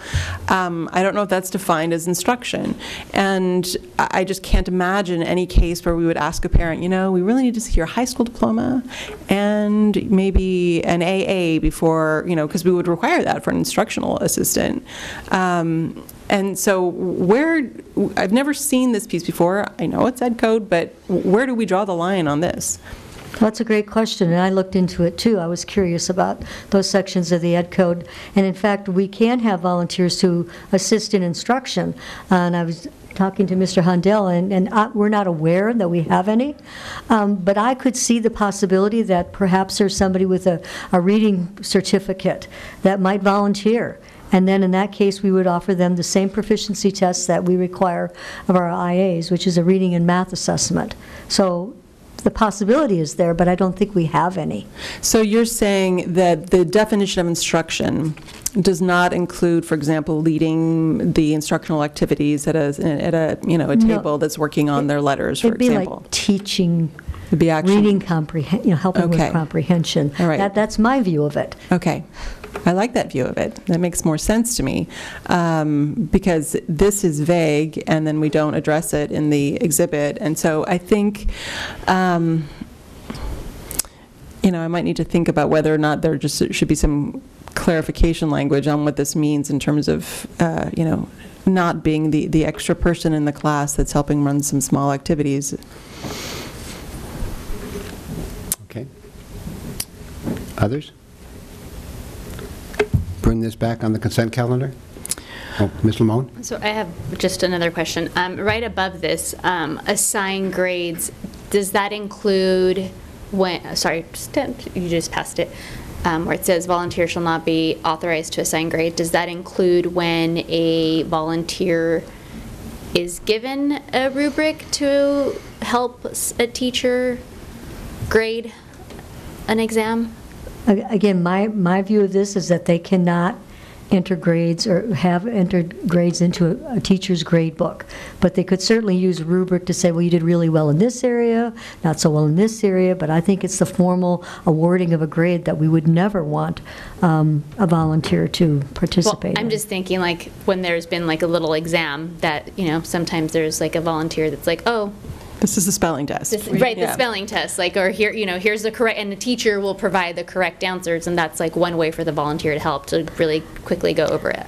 Again, I don't know how detailed you want this to get. We can't. No, and I'm asking just to know. I don't think that we want it there. That would not be assigning a grade. All right, and that's what I was looking for. And I think for me, as long as there's a couple opportunities, one for clarification to, for anyone who has any questions about these details, because I think we would never want to put all of these details in the policy, to be able to either come to the district or someone. But I am definitely of the mind that so long as we meet like the law, of course, and we protect and keep our students safe, that we encourage volunteer opportunities and not make it harder for volunteers. So as long as that was part of the conversation, that if there was questions, if a principal had a question, they could come to the district and we could find ways to increase volunteerism in a safe and proactive way for our schools. Absolutely. Come back Any on other the consent questions? calendar. Okay. Consent calendar. Thank you very much. We will go to H4, first reading of Board Policy BP and Administrative Regulation 3310, Purchasing Procedures. Ms. Chate. Good evening. Board Policy 3310 is before the board tonight for the first reading. As you can see, there's some very minor changes to this policy. So if there are no questions, or if there are any questions, there's just very little wordsmithing going on in this board policy.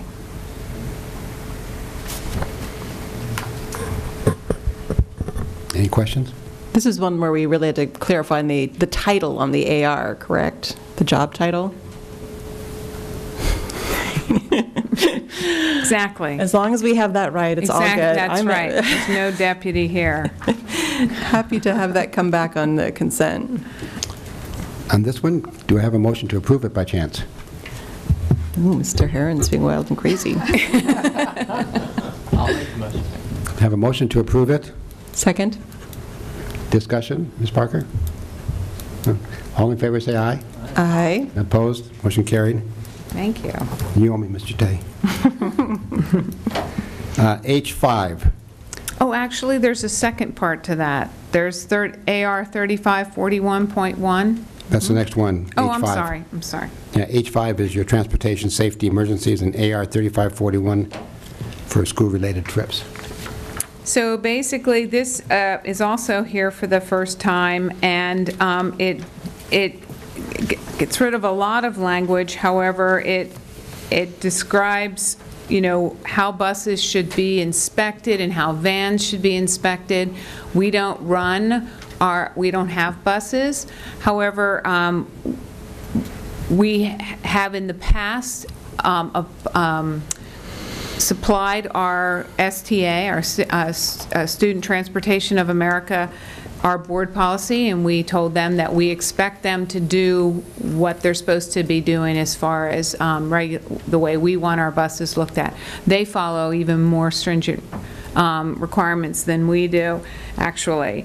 So again, it talks about when we buy our vans, how we should look at our vans, and how they're supposed to be equipped with the upper torso, and that we also talk about our bus drivers should not drive and work with electronic devices, which is California law anyway. And then in the AR 3541.1, the only real change to that one is that they've described what a child is and when they should be wearing a restraint. So those are the two main changes in these board policies. Questions? And AR. Ms. Parker? Well, on the passenger restraint systems, I mean, there's no, it's for the type 1 school bus, the bigger school bus, you know, it has to have that type of seatbelt now, but only for buses that are manufactured after July 2005, and there's no pressure that, you know, on our policy side anyway, and maybe there is out in the wider world, and so that's what my curiosity is. I don't know for Santa Barbara Transportation how many buses they've been switching over, and so what percentage of our buses now have seat belts, and I think it would be helpful, I mean, and it's not really so much about this policy, but it would be helpful to know how aligned they are with this policy, and you know, what the transition rate is that they're going through as they update to more modern and safer equipment. Yes, and I remember a while ago they told me how often they have to cycle out their buses, and I'll get that information again. I know they've told me that, but I'll get that information. Thank you. Come back. Oh, Ms. Limon? So I was just going to say, this is actually really timely because I was just watching the news about all the conversation about school buses because of the recent accidents, not in California, but in other states where, unfortunately, there were fatalities, child fatalities in some of this. So it is very timely. I think there are other pressures. This conversation is coming up, and I was glad to hear that California is on the end of caring more about seat belts and safety and caring is probably not the word, but requiring seat belts. So I think we may be hearing more. I know I just saw a recent report this week about this topic. And I've heard on the contrary about if there is a bus that turns over or catches on fire, it's hard for one bus driver to go around and unbuckle all the kids that cannot get out of the seatbelt. So, I mean, it'll be interesting to see what California does. Ms. Parker? Also following up on that plan, it says that there's that each school is going to have a copy of a transportation safety plan for boarding and exiting buses. Do we already have that in place at all of our schools, or I not don't yet? believe so. So that's something that they'll be working on. Yeah, I could see that being an important part of just the site safety plan.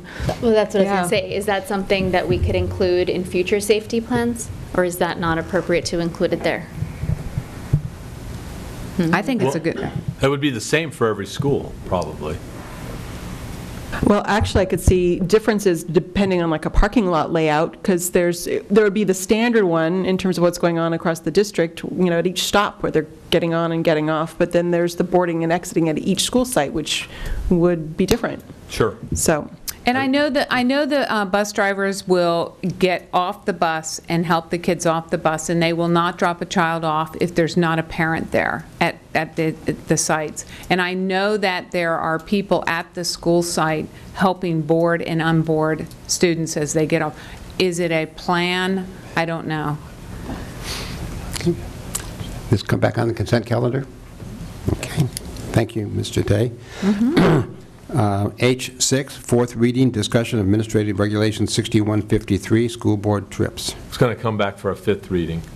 There's language in number 4 that still we need to change. So I just noticed that we're in conversations with CISC right now. This is in relationship to pools. Okay.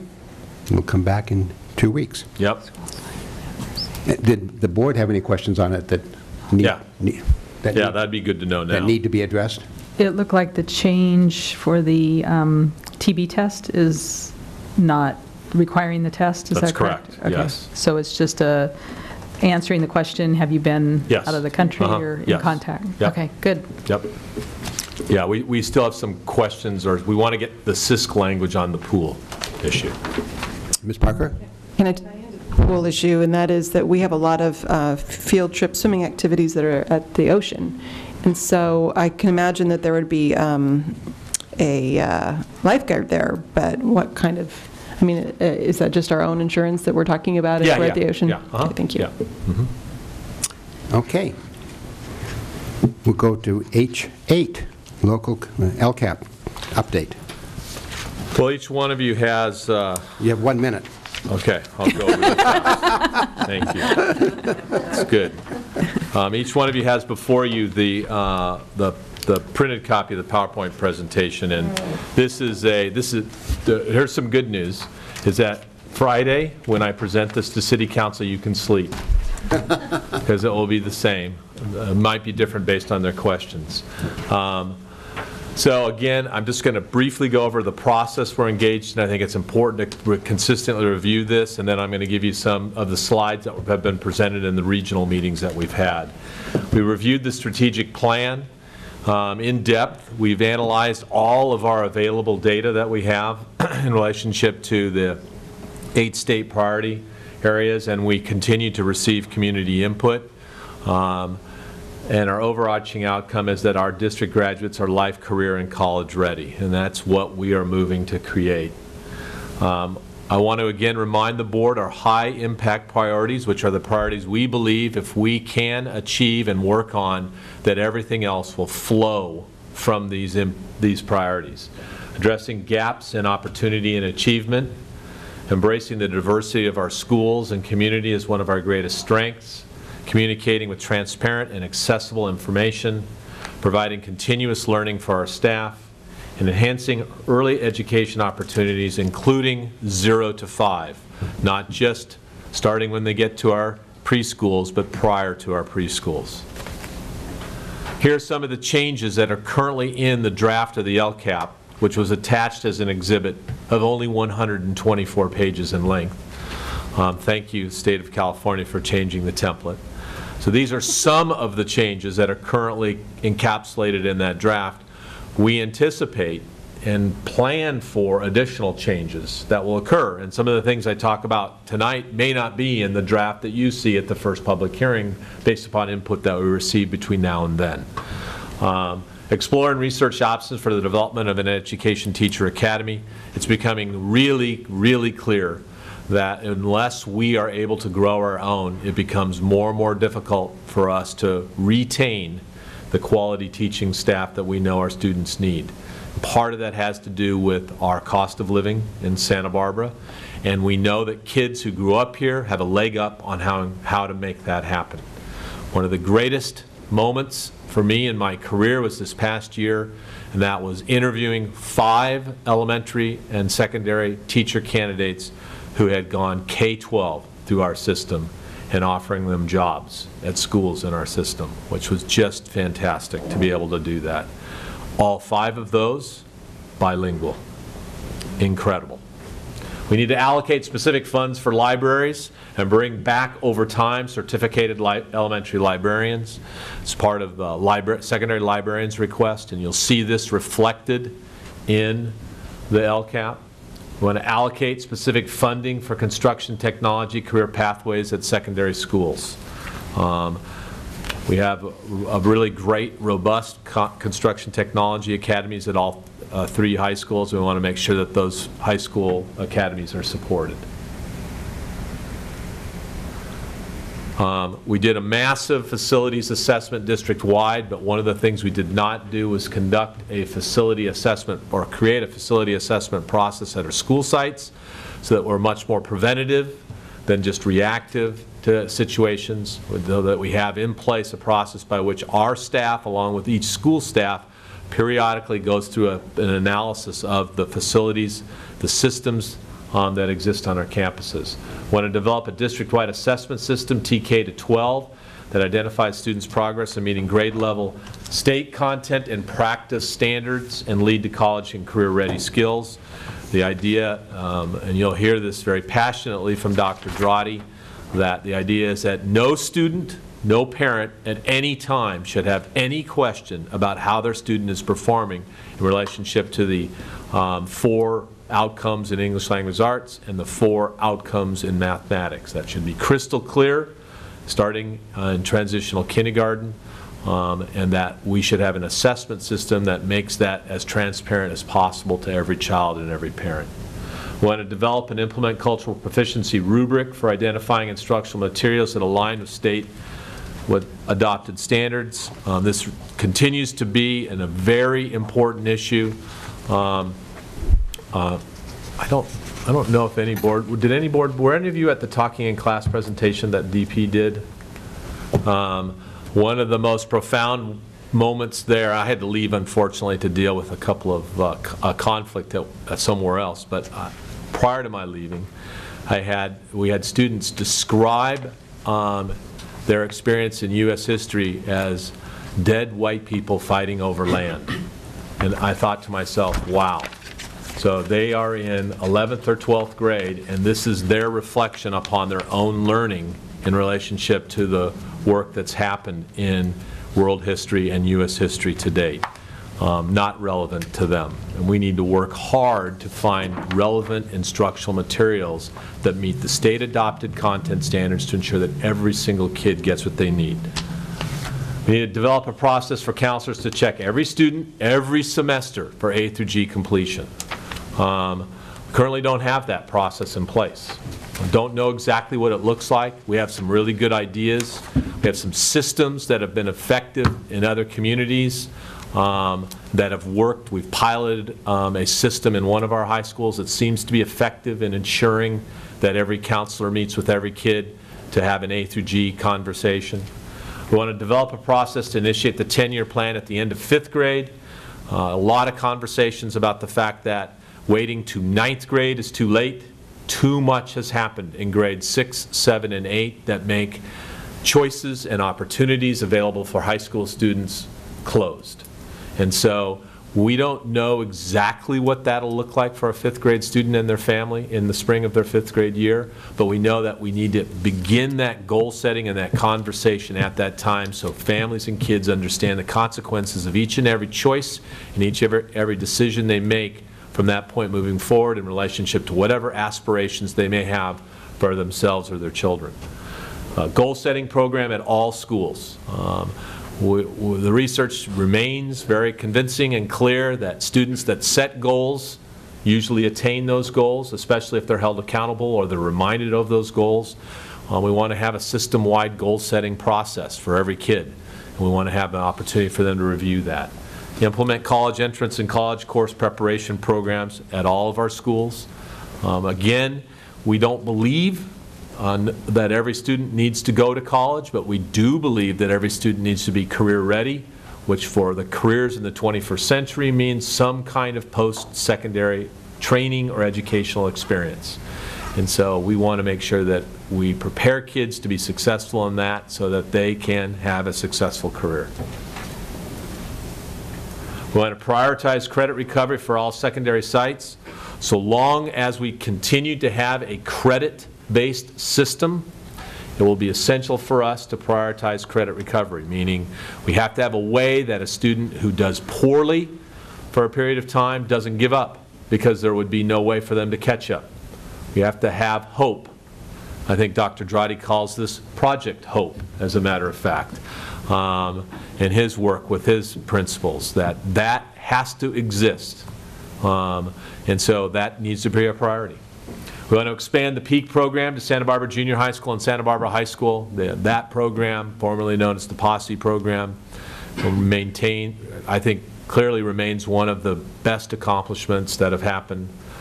Kudos to Joanne Keynes for her incredible work and her dogged determination in making that happen for groups of first-generation, now college-bound 12th graders at San Marcos High School.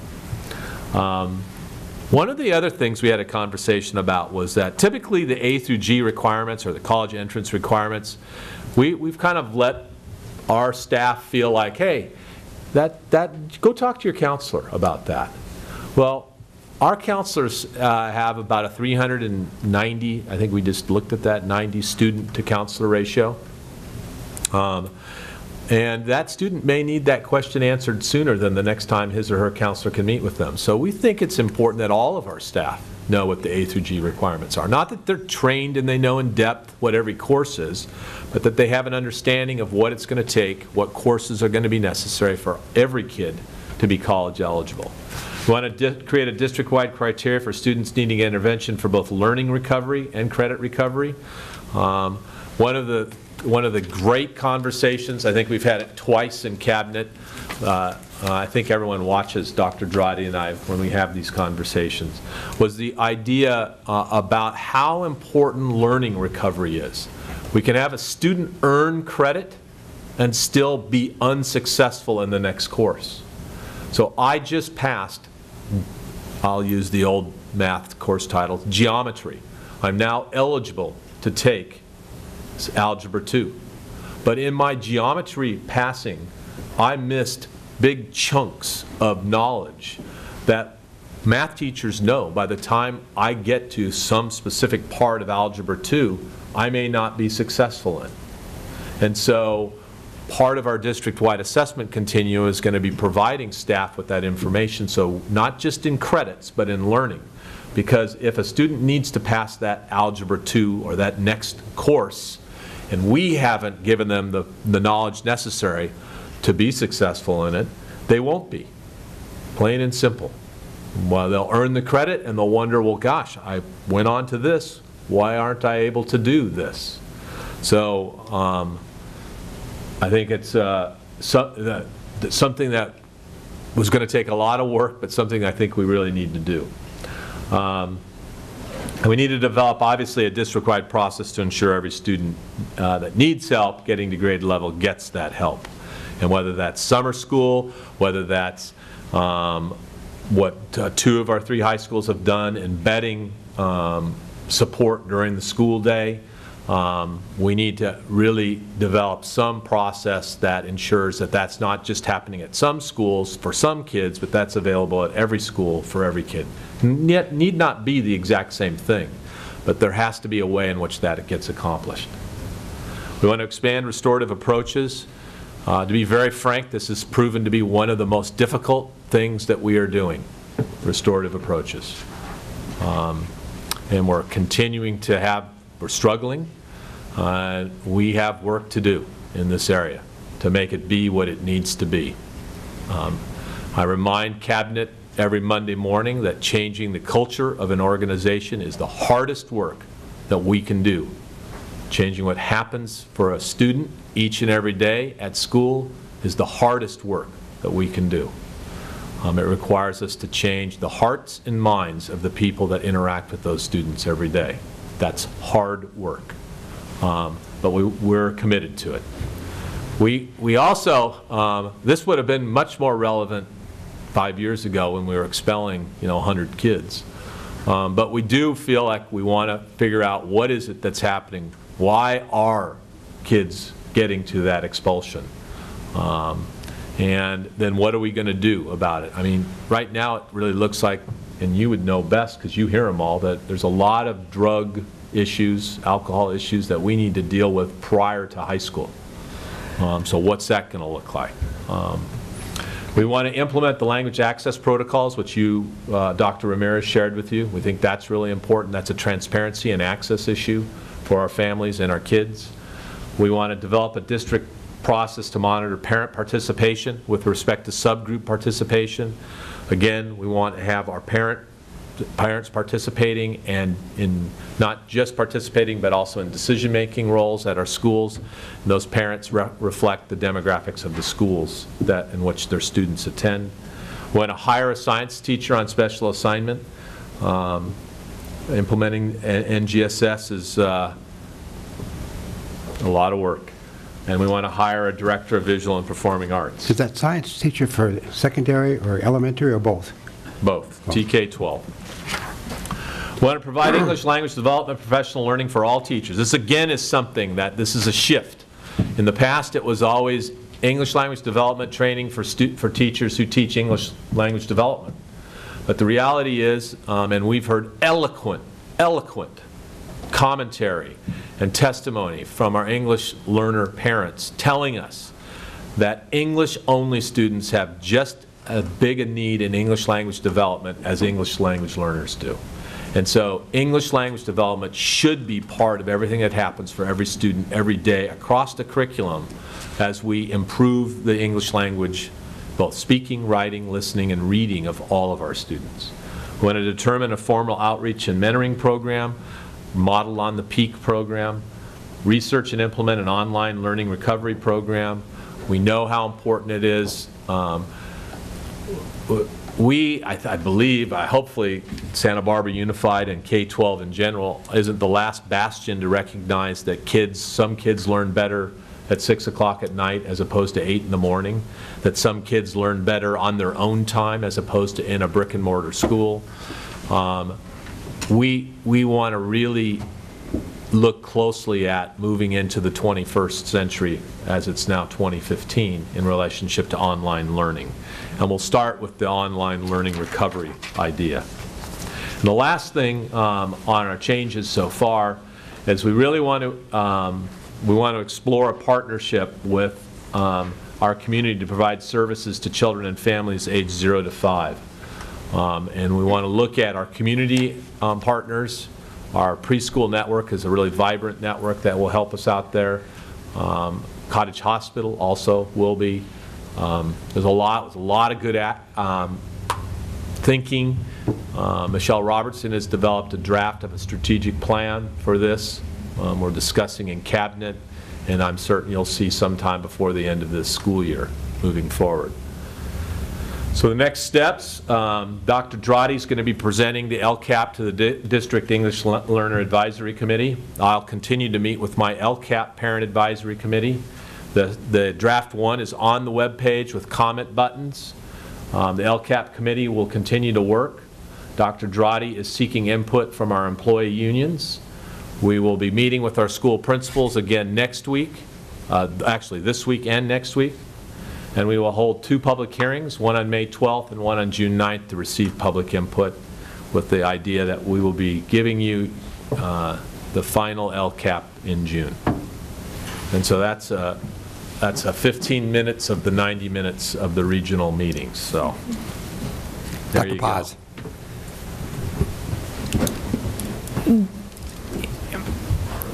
There's a part that I feel like somehow or another is addressed but not addressed in sort of the changes that are being proposed.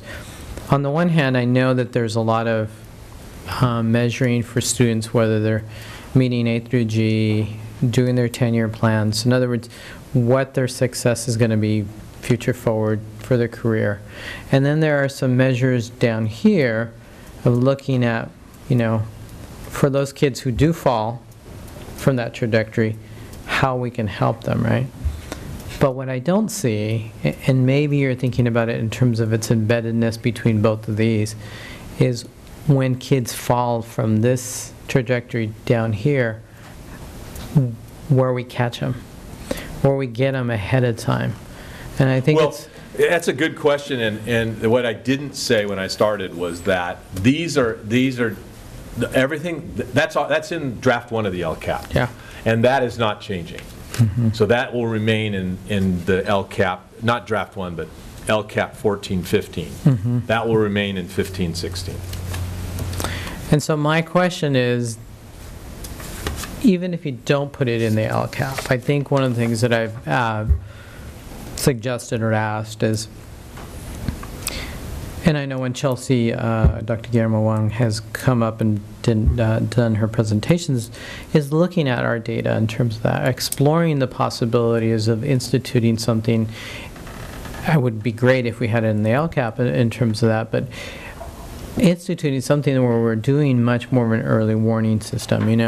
I've had informal conversations with Mr. Torino looking at the issue of kids missing school, which is a huge indicator of whether they're going to succeed or fail in school. And that is one indicator among a number of variables, including, you did mention the expulsion rate, but if we were to look at some of those students who do get expelled from our school district, you see the pattern. The pattern starts emerging really early. Start missing school. Start getting, how many contacts do you have with school personnel? All those issues start coming up.